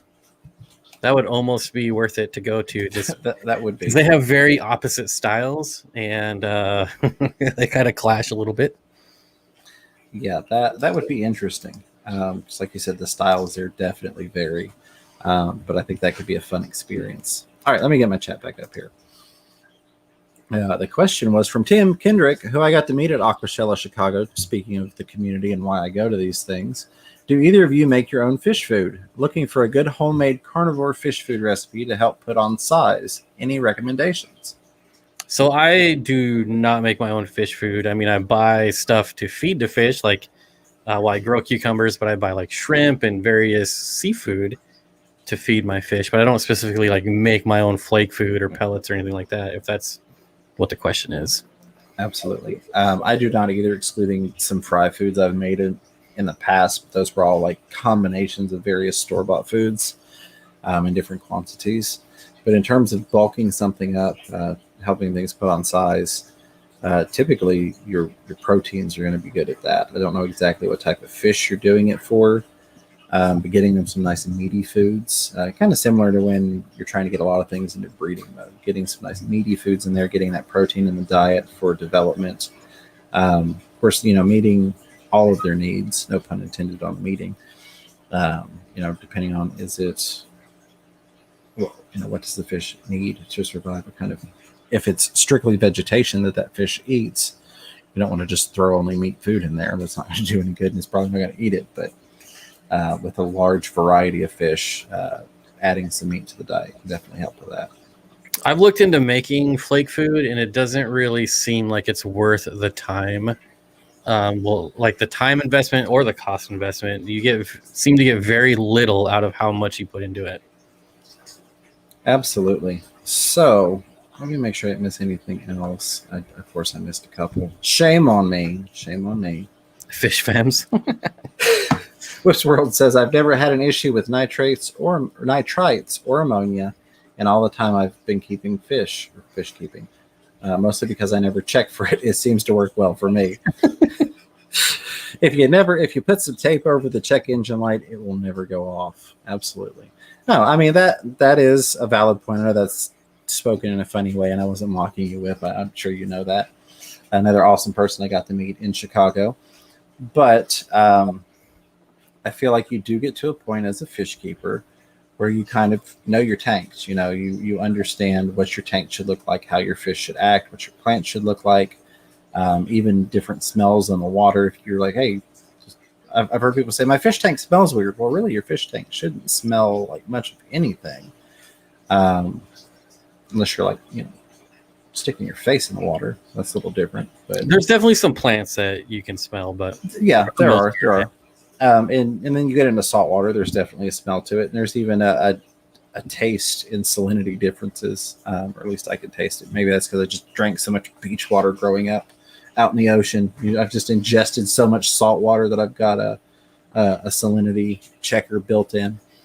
But I feel like as people progress in the hobby, You definitely get to the point to where a lot of us don't check things on a regular basis because we can look at the ecosystem that we have and know that everything is thriving without actually looking at the parameters. Because typically when parameters are out of whack, there are telltale signs, which is how most people know that parameters are out of whack. Most people don't go, I tested my tank and I didn't think I have a problem, but this parameter is nuts. That happens sometimes, but typically when people have problems, it's I noticed my fish were doing this, or my fish are dying, or my fish aren't eating. And then they test the parameters. And that's what I would recommend. If, there's a problem, find out where the problem comes from. Get to the source. Don't just treat the symptoms. But yeah, I don't test my tanks very often at all. I'm testing them more now just because I'm doing a long-term, I don't want to say study. I'm doing a long-term research study on aquarium co-op test strips. But no, I'm using those because I'm building a review, and I didn't just want to get the strips and a week later go, yeah, these are great, I love them. I actually want to test them. The best kind of reviews. I mean, they are, but I feel like you need to actually test things, find out if everything is long-term good. So I'm testing more because I have those, but typically I don't test a whole lot unless I do see an issue. Then I'm like, oh, I need to test something. Something's gone awry here. Yeah, I'm right there with you. All right, I'm going to get through this here. Michelle Kinsey says, sorry, I gave some quack a lot of my husband's money for congratulations. There you go. Absolutely, Michelle. No worries. I appreciate you being here. I appreciate you being a member. Never expect any money from any of you all. It's great that y'all do it, and I apprate that. But it's speaking of tipping, yeah, why don't you tip our host $1? There you go. If 100 people that were watching this live tipped $1, you could retire. I could. Actually, I guess I kind of am retired. I could get to more events now that I'm retired, right? No. But yeah, thank you, Bob. Gotta love this guy. Let's see. For some reason, the dollar icon is not in my chat.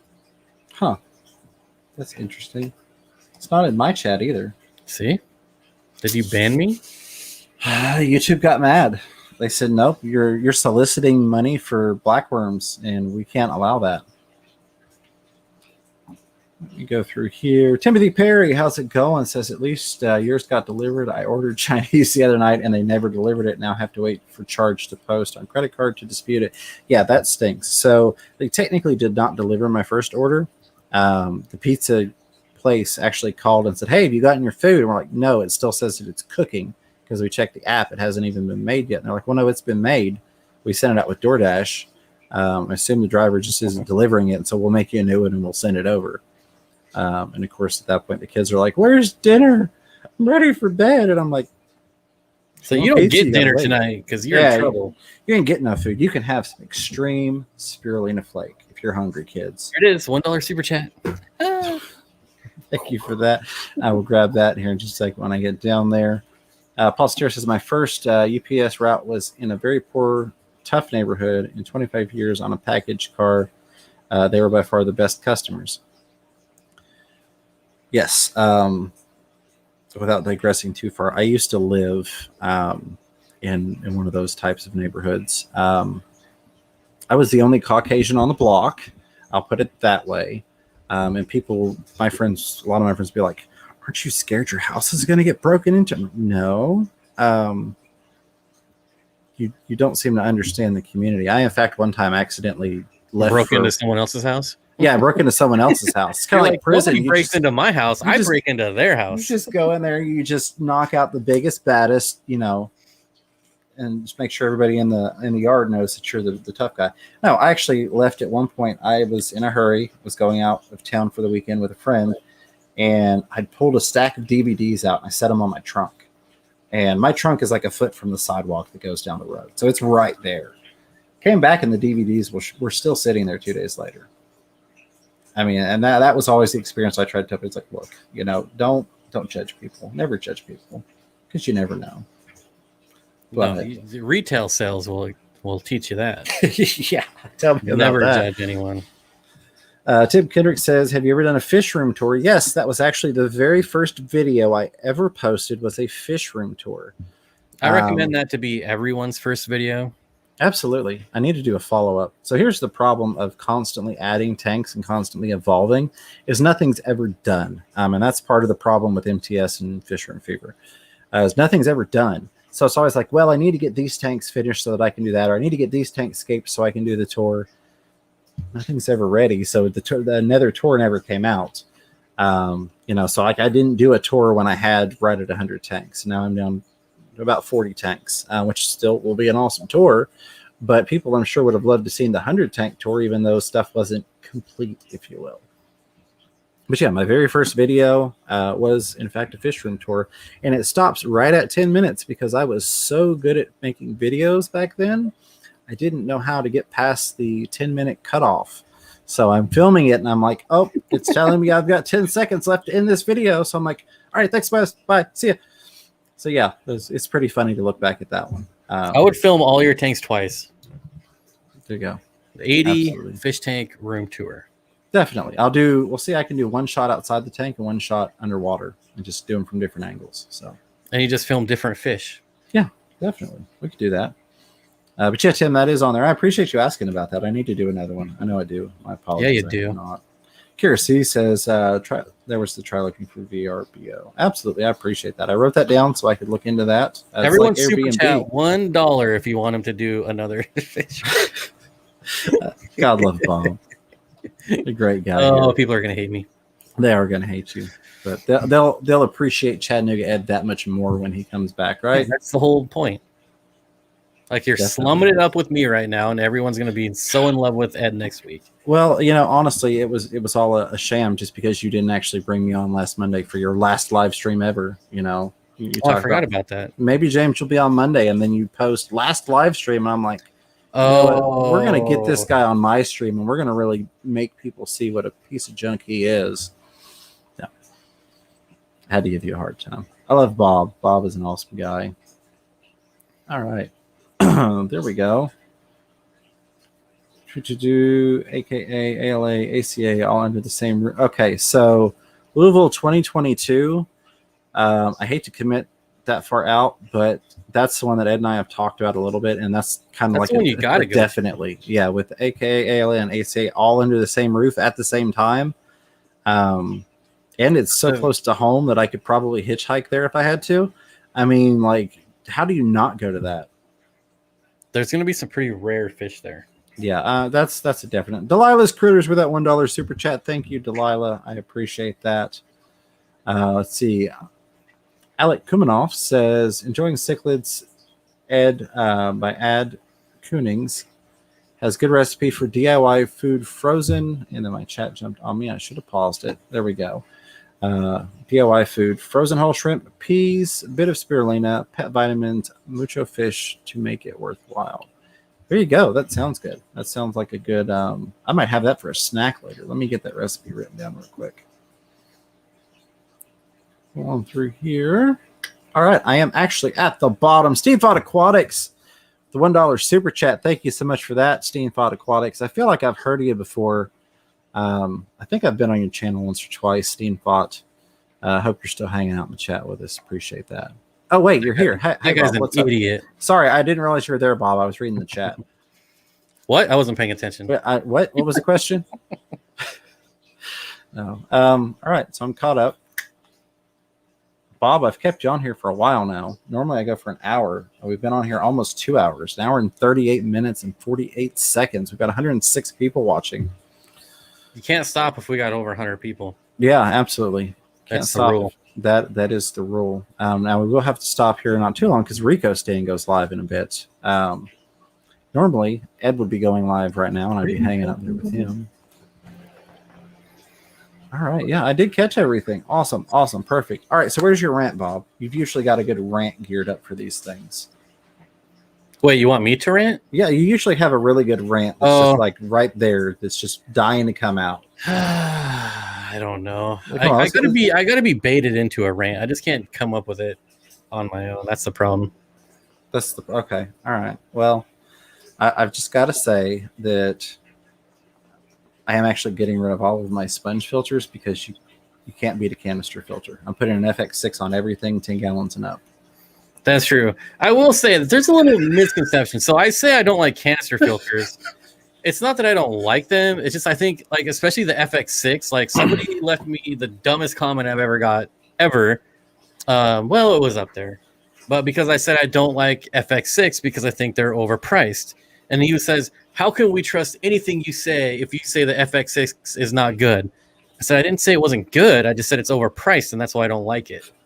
Like, Absolutely. if you can buy one on, like, the Black Friday sales when they're like like $169 or then sure. But when it's like $329, it's not worth it. Go buy a 5-gallon bucket and a pump.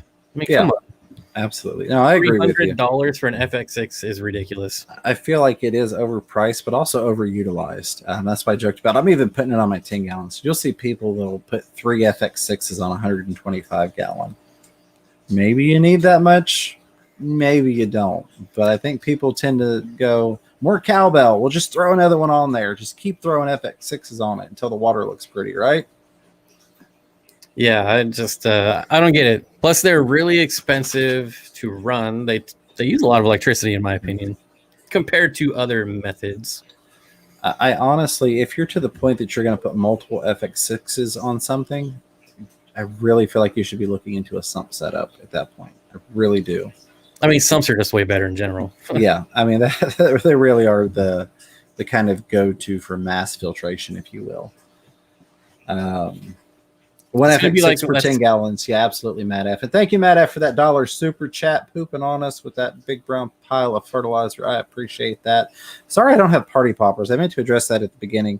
There is some sort of conspiracy here where somebody has found out that I use the party poppers, and somebody's just going and buying them all up because I cannot get those things for the life. You're just a crazy conspiracy theorist. I am. Oh, I am. Boy. That's why I keep fish, so I can study fish conspiracies. No, I can't get the darn things. I don't know what's going on. And I went on Amazon, and they've got like these massive like party popper sticks, and I'm like, I'm not doing that. We're not. Can you get the things that you like throw, the snappets or whatever they're called? I could get those. Yeah, just throw it at the webcam. Camera.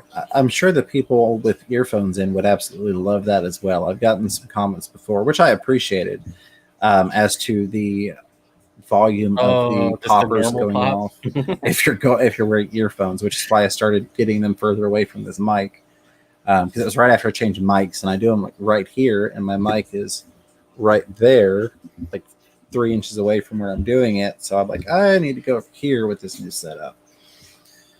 Yeah, I'm sure those the people on headsets or earphones would absolutely love me doing some snap poppets.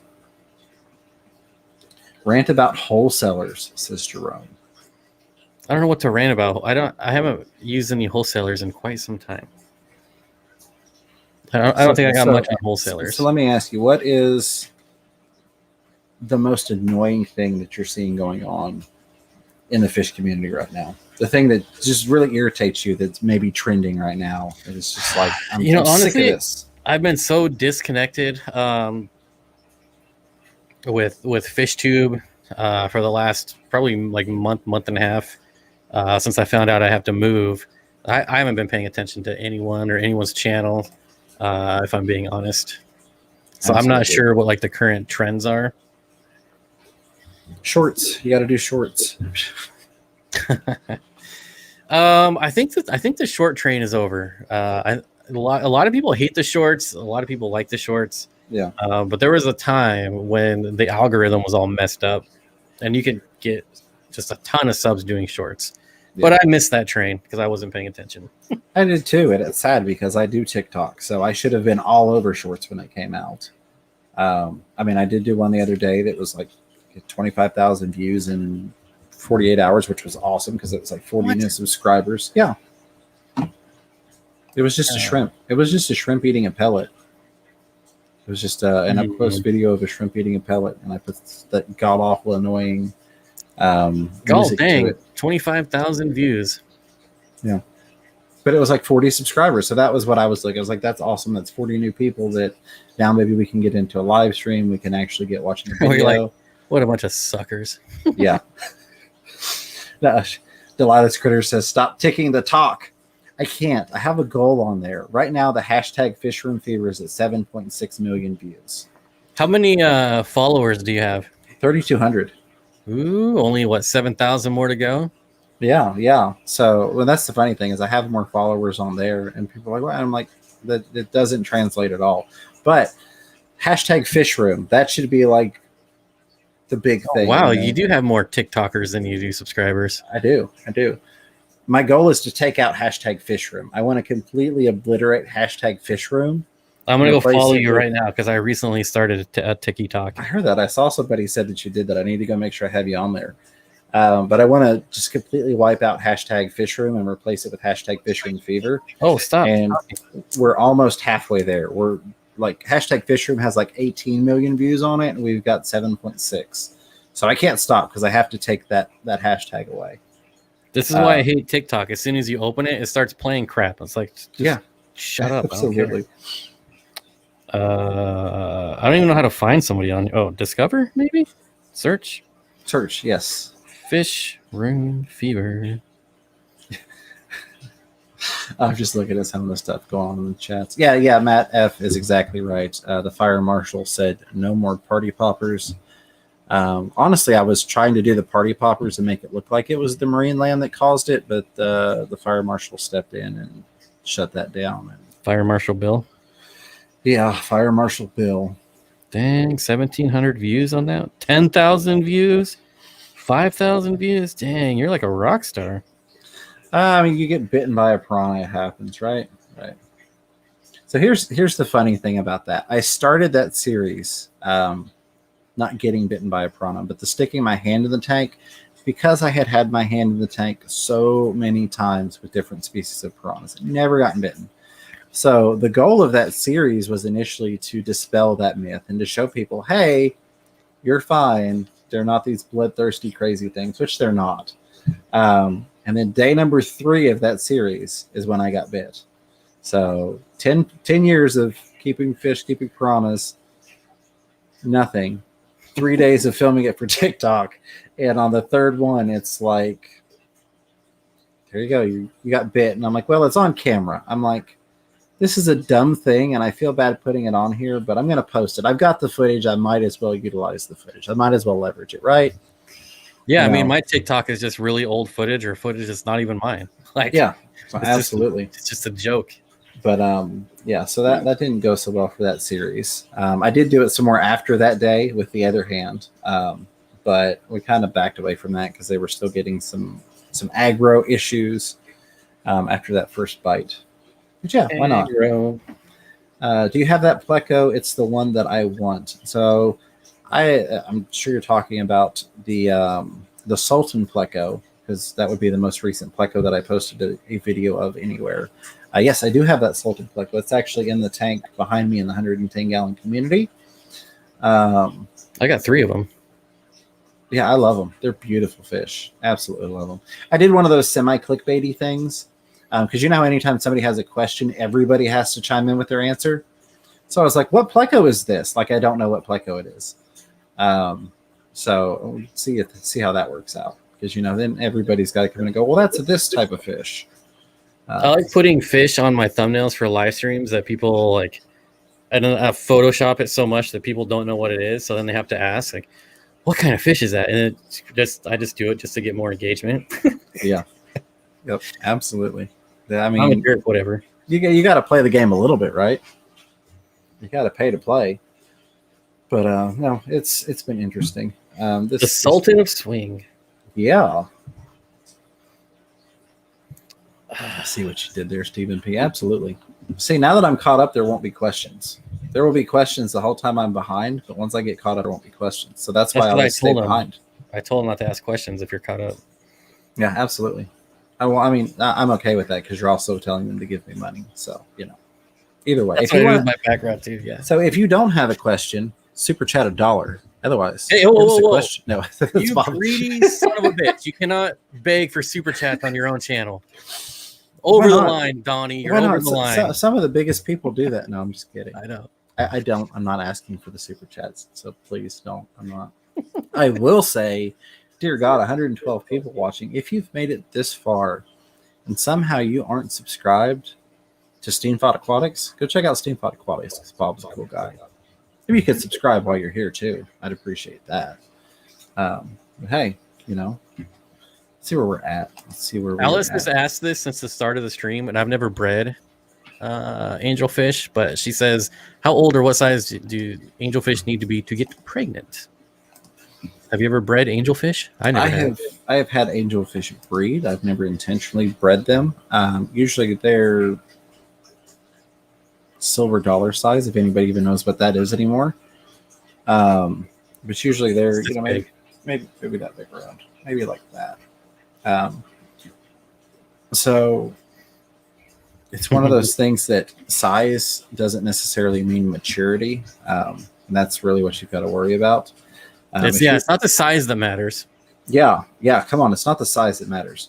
So if you're feeding stuff like was mentioned before, how can I bulk these things up? If you're going really heavy on a diet to bulk something up and grow it bigger faster, that's not going to increase when it becomes mature. It's not going to speed up the maturity process.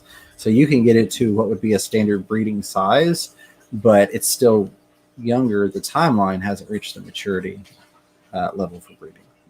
So that's where it can be kind of tricky sometimes to go, is this fish big enough to be breeding? In theory, how old is it? And I know you did ask about age, but I honestly don't know how long. Like, I've never gotten one that I knew the exact age of it and been able to go, oh, this is 6 months.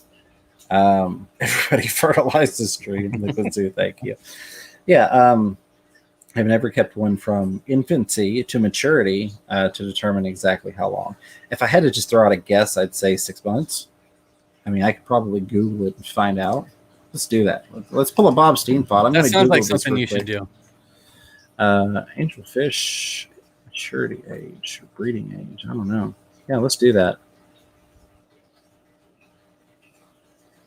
All right.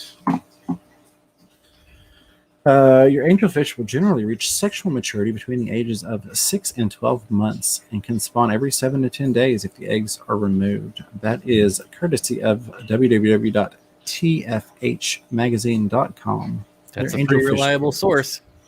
There you go. So I hit the bottom end of that, 6 months, 6 months to 12 months.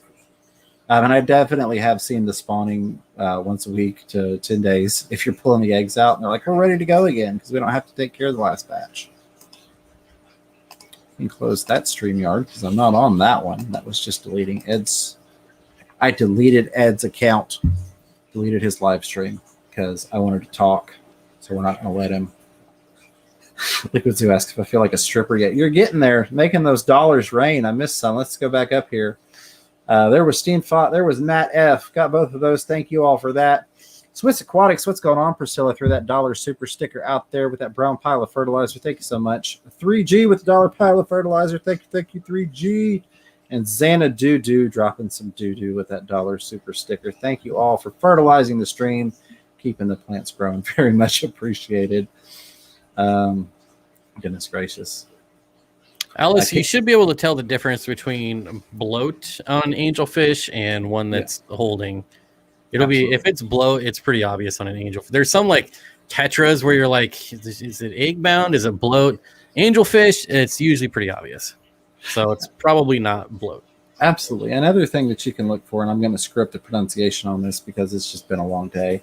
The papillae, they're little male and female parts that they poke out when they're going to lay eggs.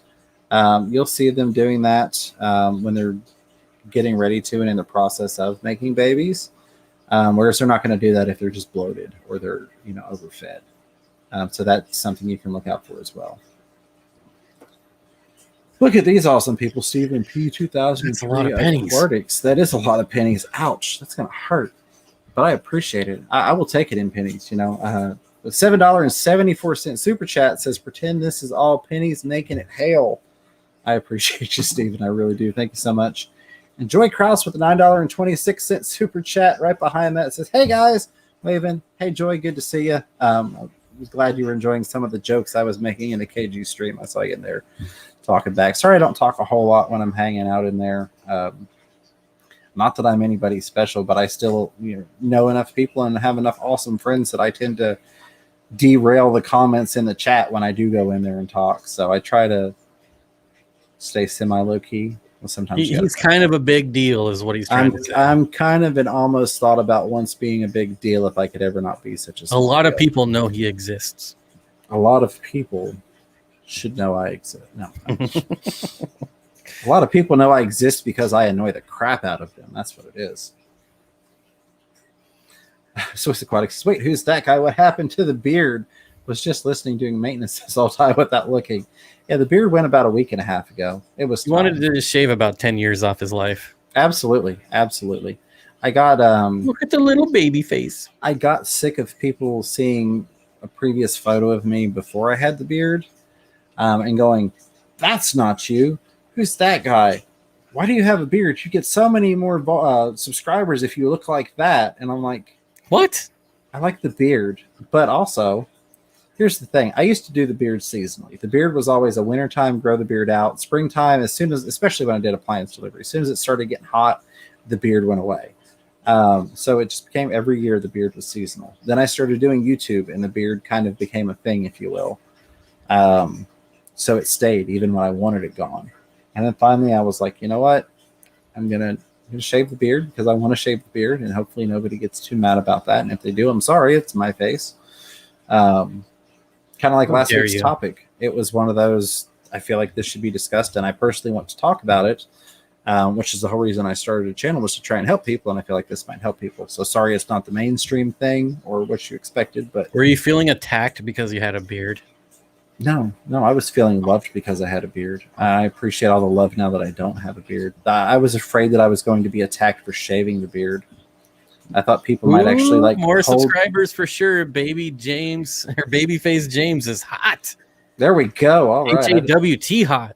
I don't know who said that. That was probably you're fat. I'm find somebody to pick on. You're fat, James. You're fat. That was probably Matt F that was saying I was hot. All right. Oh no, you got another secret admirer. All righty.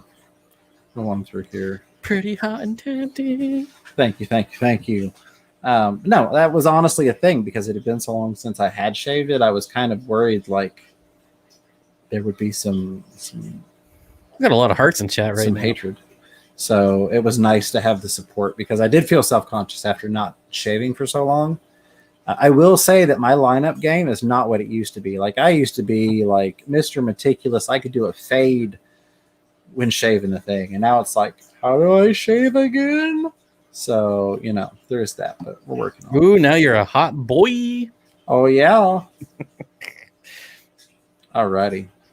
I'm still not seeing the questions. You should start your own K-pop band. I should. I can't sing, though. That's the problem. I can do... Neither can they. Well, there you go. I mean, I just need you just got to have the baby face and dance. Yeah, I can't dance. I can't dance. I fell down twice playing no-contact basketball. You think I could dance? How is that even possible? Because sometimes people say something's not really going to be... to be fair, that's how Susie Q broke her hip from no contact basketball. But she was also playing against Shaq, so... Oh, yeah. That makes a difference. I mean, it happens. I realized... She was down there filming his new pawns and koi.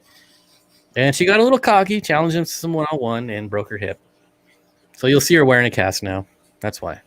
There you go. Jordan Krause again with $5 super chat. Thank you so much for that. This is angelfish males show a slight bump on head. Front fin splits also. There you go. And then you can also identify them if you catch them with their baby making parts out.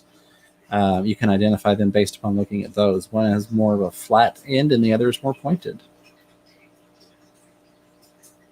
All right. I know I missed some stuff here. I know I did. Oh, there's all the hearts. All you awesome people.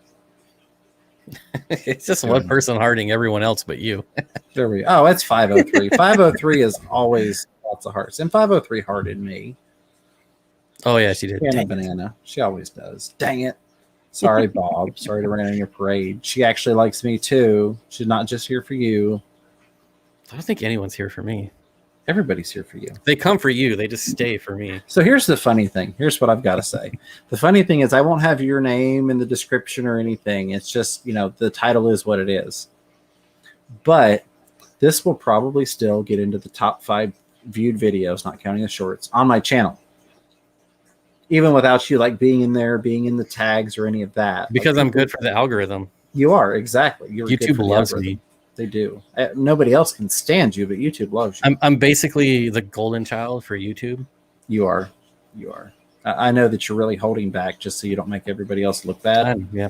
I mean, I'm super humble, but that's just the truth. Oh, absolutely. Oh Lord, we don't need to be left alone together. I figured that out. Normally we have Ed in the mix, and he kind of like calms, or like keeps us middle ground. But we're just kind of horrible. All right.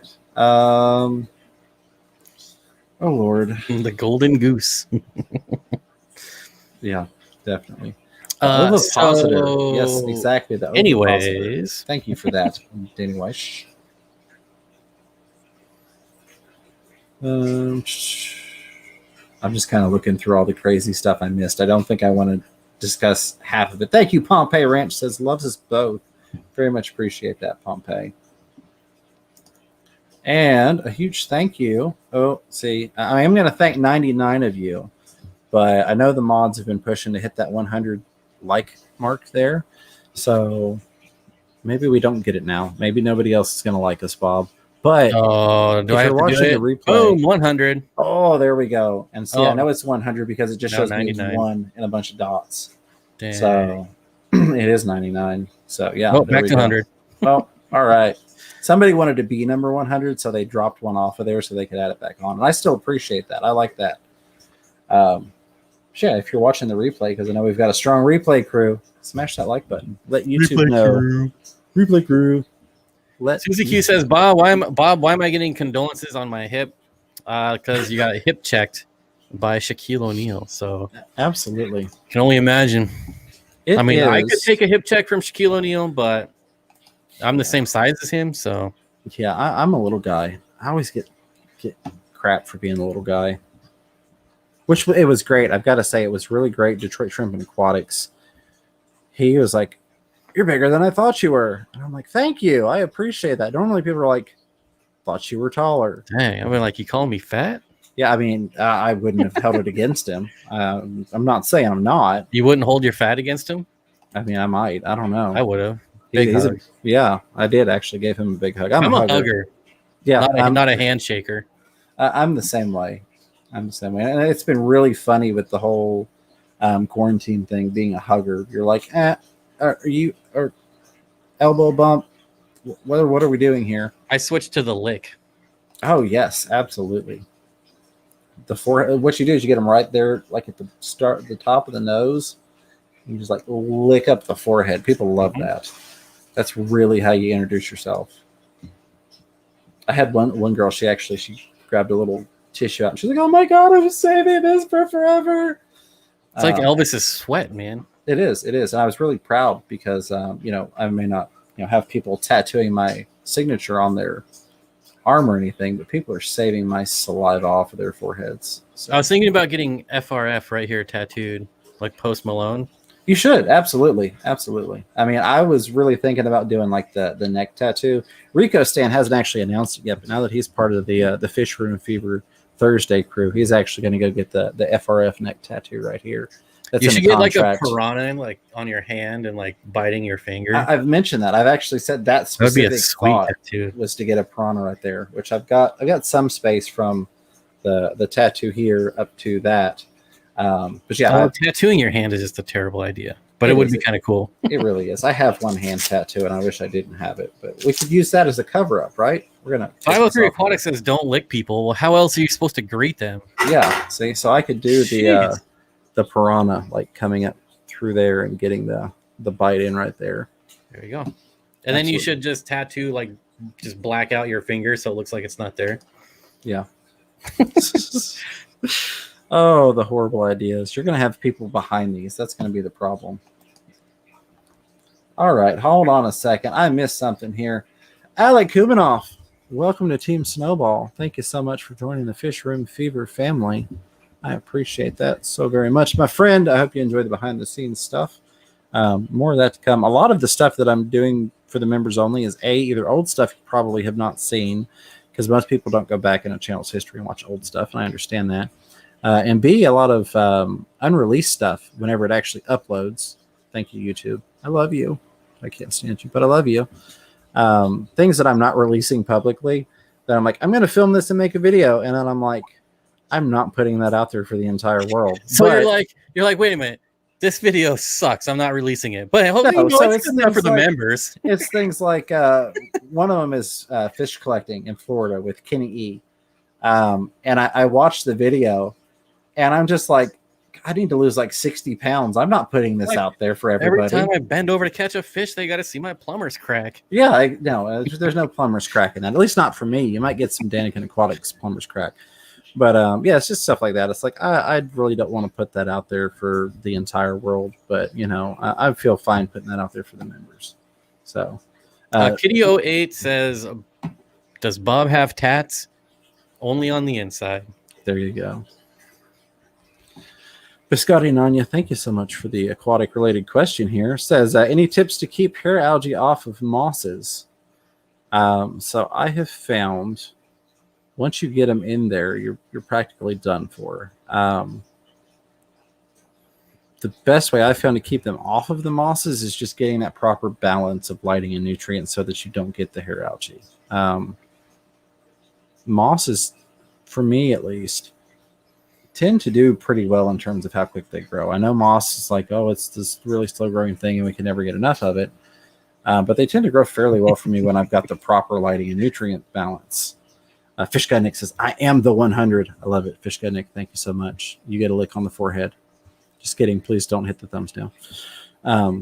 But that's the only way I can tell you. In terms of like, you've got hair algae growing in the tank and you don't want it getting into your moss, I don't know of a good way to do that. Good luck and Godspeed, because hair algae is one of those things, and I'm okay with it being in certain tanks, but I avoid it like the plague being in my planted tanks. It will ever, you know, if I was going to send somebody plants, it's like, no, this has to be isolated, separated. Don't want that in there. For me, it's one of the easiest algae to get rid of. It's so easy to pull out like the entire clump. And usually it's caused by overfeeding and not enough water changes. So yeah, I get change water if you got a problem. Yeah, just change water. But when I get it, it means, okay, I've been a little too generous on my food and I need to do some more water changes. Mm-hmm. And you can just pull it all out manually, or you can use like a toothbrush, whatever you want to use. Or you could get like a mono shrimp or Siamese algae eaters, but that doesn't really fix the problem, but it does get rid of the problem. Absolutely. So the manual removal works well in a lot of cases, but I've not found a way that I can actually separate the hair algae from like a large clump of moss. It seems there's always still some of that hair algae strand in the moss, and it depends on what if I was like growing moss on like plant ledges or something to resell, I would just get like power heads because most algae hates flow. Yep. And I would just point it right at the moss. Moss in general it's a dust collector that it's basically like a filter bag that just collects all the junk. So if you can get good flow on it, usually helps out quite a bit. If you've ever taken a big chunk of moss and just kind of shaking that thing on the water, it's like grabbing a sponge filter and just shaking it after it's been in there for a month. It just throws particulate everywhere. Did Bob and Fisher Fever just say if you get algae to a water change, the stream has gone full circle? Yes, absolutely. Absolutely. But no, that's good tips. Yeah, the flow really will help. And then the backing up the nutrients. Scary Terry says my lungfish tank is on the floor, so you can imagine how awesome water changes are. Get a pump, hook a hose to it. That will make your life so much easier if you're trying to do gravity-fed water changes off of the floor. I promise you will not go back. Pumping that water out of that sucker is the way to go for tanks that are on the bottom / on the floor. Susan says, Bob, can I reuse my substrate in the tank that had a blue-green cyanobacteria? Absolutely. I don't know why you couldn't. I've gotten that blue-green algae is again another one that's really easy to get rid of. Yep. And yeah, I just kill it off at the tank and then just go like normal. I usually do like a 3 or 4 day blackout, and it dies really fast under blackout conditions. Definitely. Absolutely. I did want to say, Rico Stan, yes, Mrs. Fever is aware that I'm supposed to be sending you something logoed. She's actually the one that's looking into getting that something to send to you. So we'll make sure and get you that. Speaking of which, I think it's time for Rico Stan. Are we running over Rico Stan right now? We've already ran through my time and Ed's time. I just enjoy talking to you, Bob. I don't get to talk to you enough. I'm a pretty swell dude. People like to talk to me. You're a nice guy, and gosh darn it, people like you. Gee golly. Golly gee willikers. Yeah, let me double check. I didn't see the notification pop up, but also... Well, he's in chat. I think he said don't worry about it. That. Well, I mean, yeah. Thank you, Sarah Jane. That's just being polite. He's probably like, when is this idiot going to end his stream so I can go live? Definitely.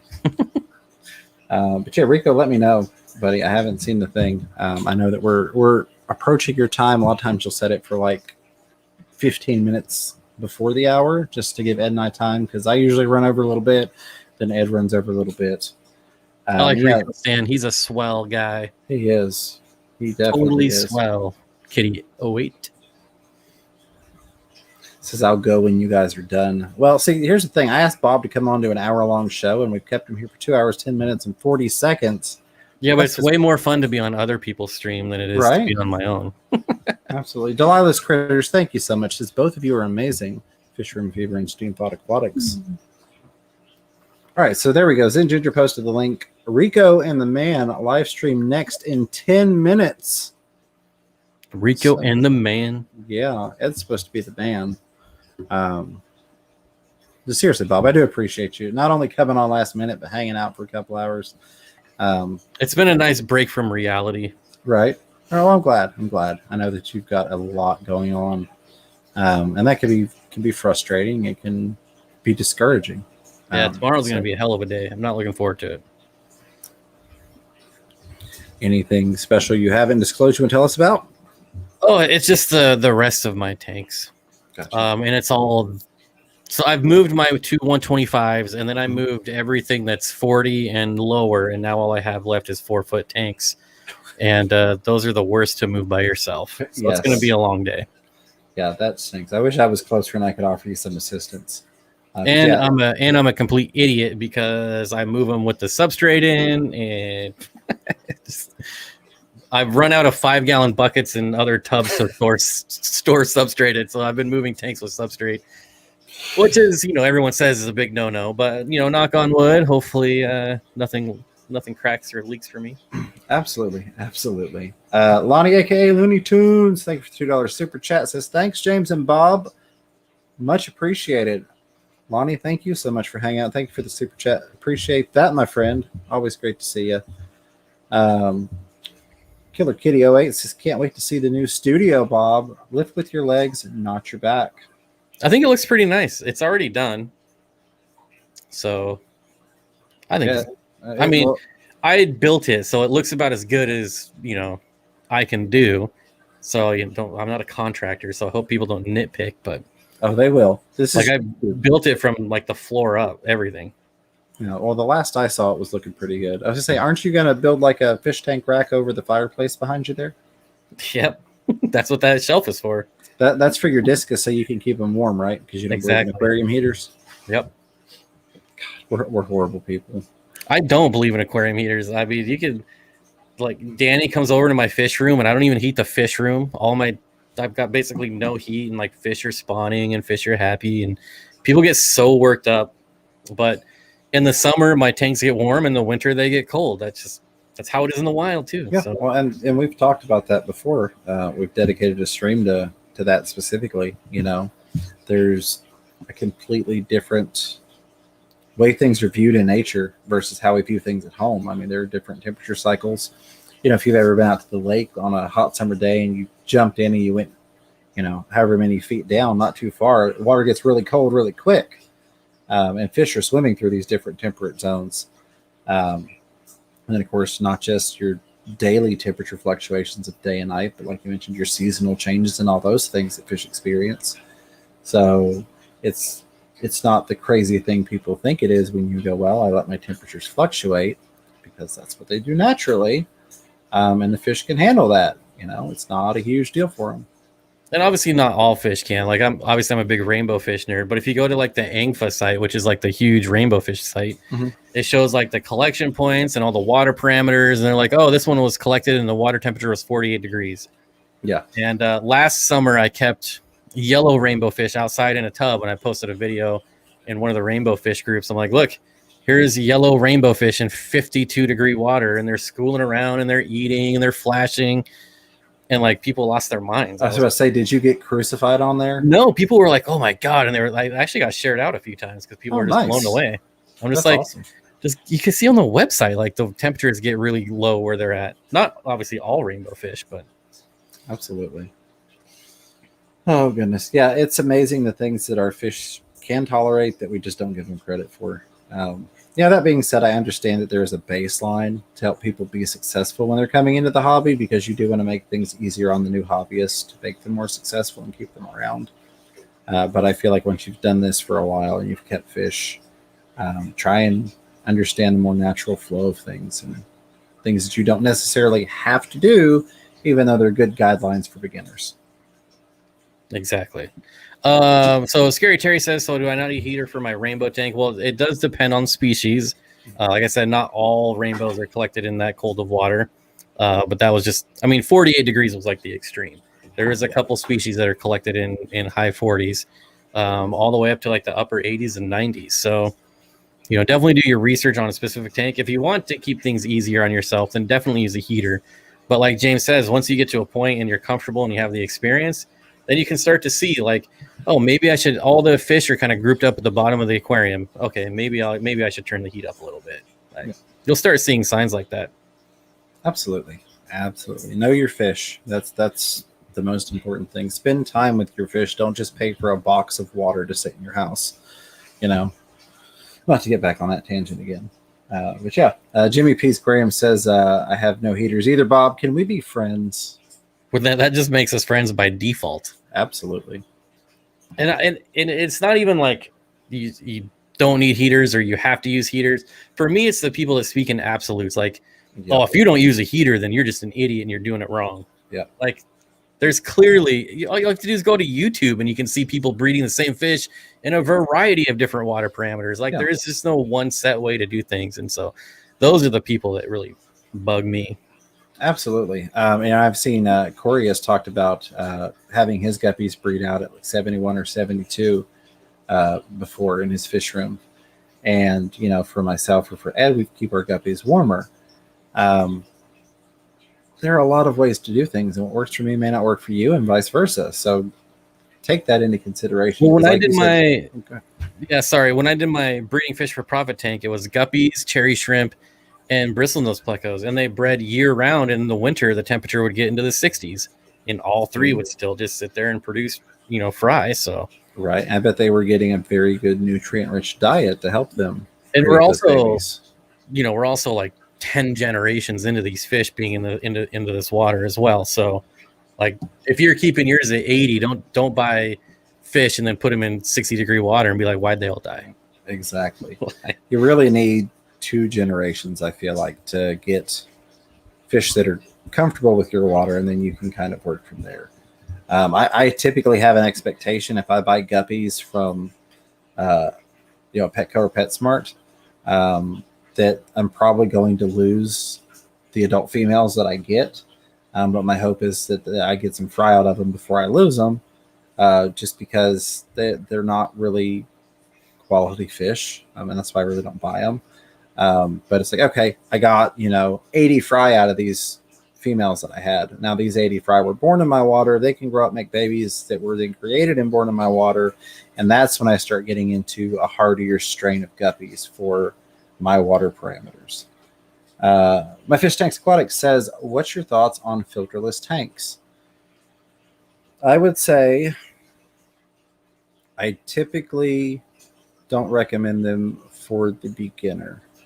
I feel like, although that is like quote unquote the most natural way you could do it, I feel like you should have some experience under your belt before you try it. Because if you don't understand the process of fish keeping, like the cycle, different parameters, what your fish need, if you're not aware of those things, which a lot of new fish keepers aren't, and that's fine, that's why we're all learning, you probably don't need to be trying it without a filter, because a filter is going to give you that extra margin of error, if you will. It's going to assist you in the process of keeping those fish alive.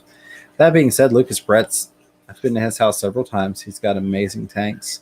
I've got a filterless tank right here on the desk. It's the 13-gallon panoramic Project Piaba tank. It's no filter. The sponge is still in it because I haven't felt like pulling it out, but it hasn't been running in about 2 months now, probably. I have nothing against them. I think that they can be wonderful tanks. You can create a quote-unquote self-sustaining ecosystem a lot of times, depending upon what you do. But that's a whole nother tangent of what are you going to put in it. Do I recommend you go set up a 125-gallon African cichlid tank with no filters? That's probably not going to end well. And it's probably going to end poorly very quickly. So again, it's situational. It's not an absolute, which I think a lot of people want an absolute, but there really aren't absolutes in a lot of what we do, or at least there shouldn't be, in my opinion. Back in the day, they didn't even use filters. Yeah, back in the day, they just took and threw some water in a pot, and there was just, stuff in there. I was actually surprised. So I watched a video from the 60s, and it was like how to set up an aquarium. Mm-hmm. And so it was actually pretty well done, except they had 3 goldfish in a 5-gallon tank. And they're like, and this, if you have more goldfish, you probably want a bigger. I'm just like, oh my gosh.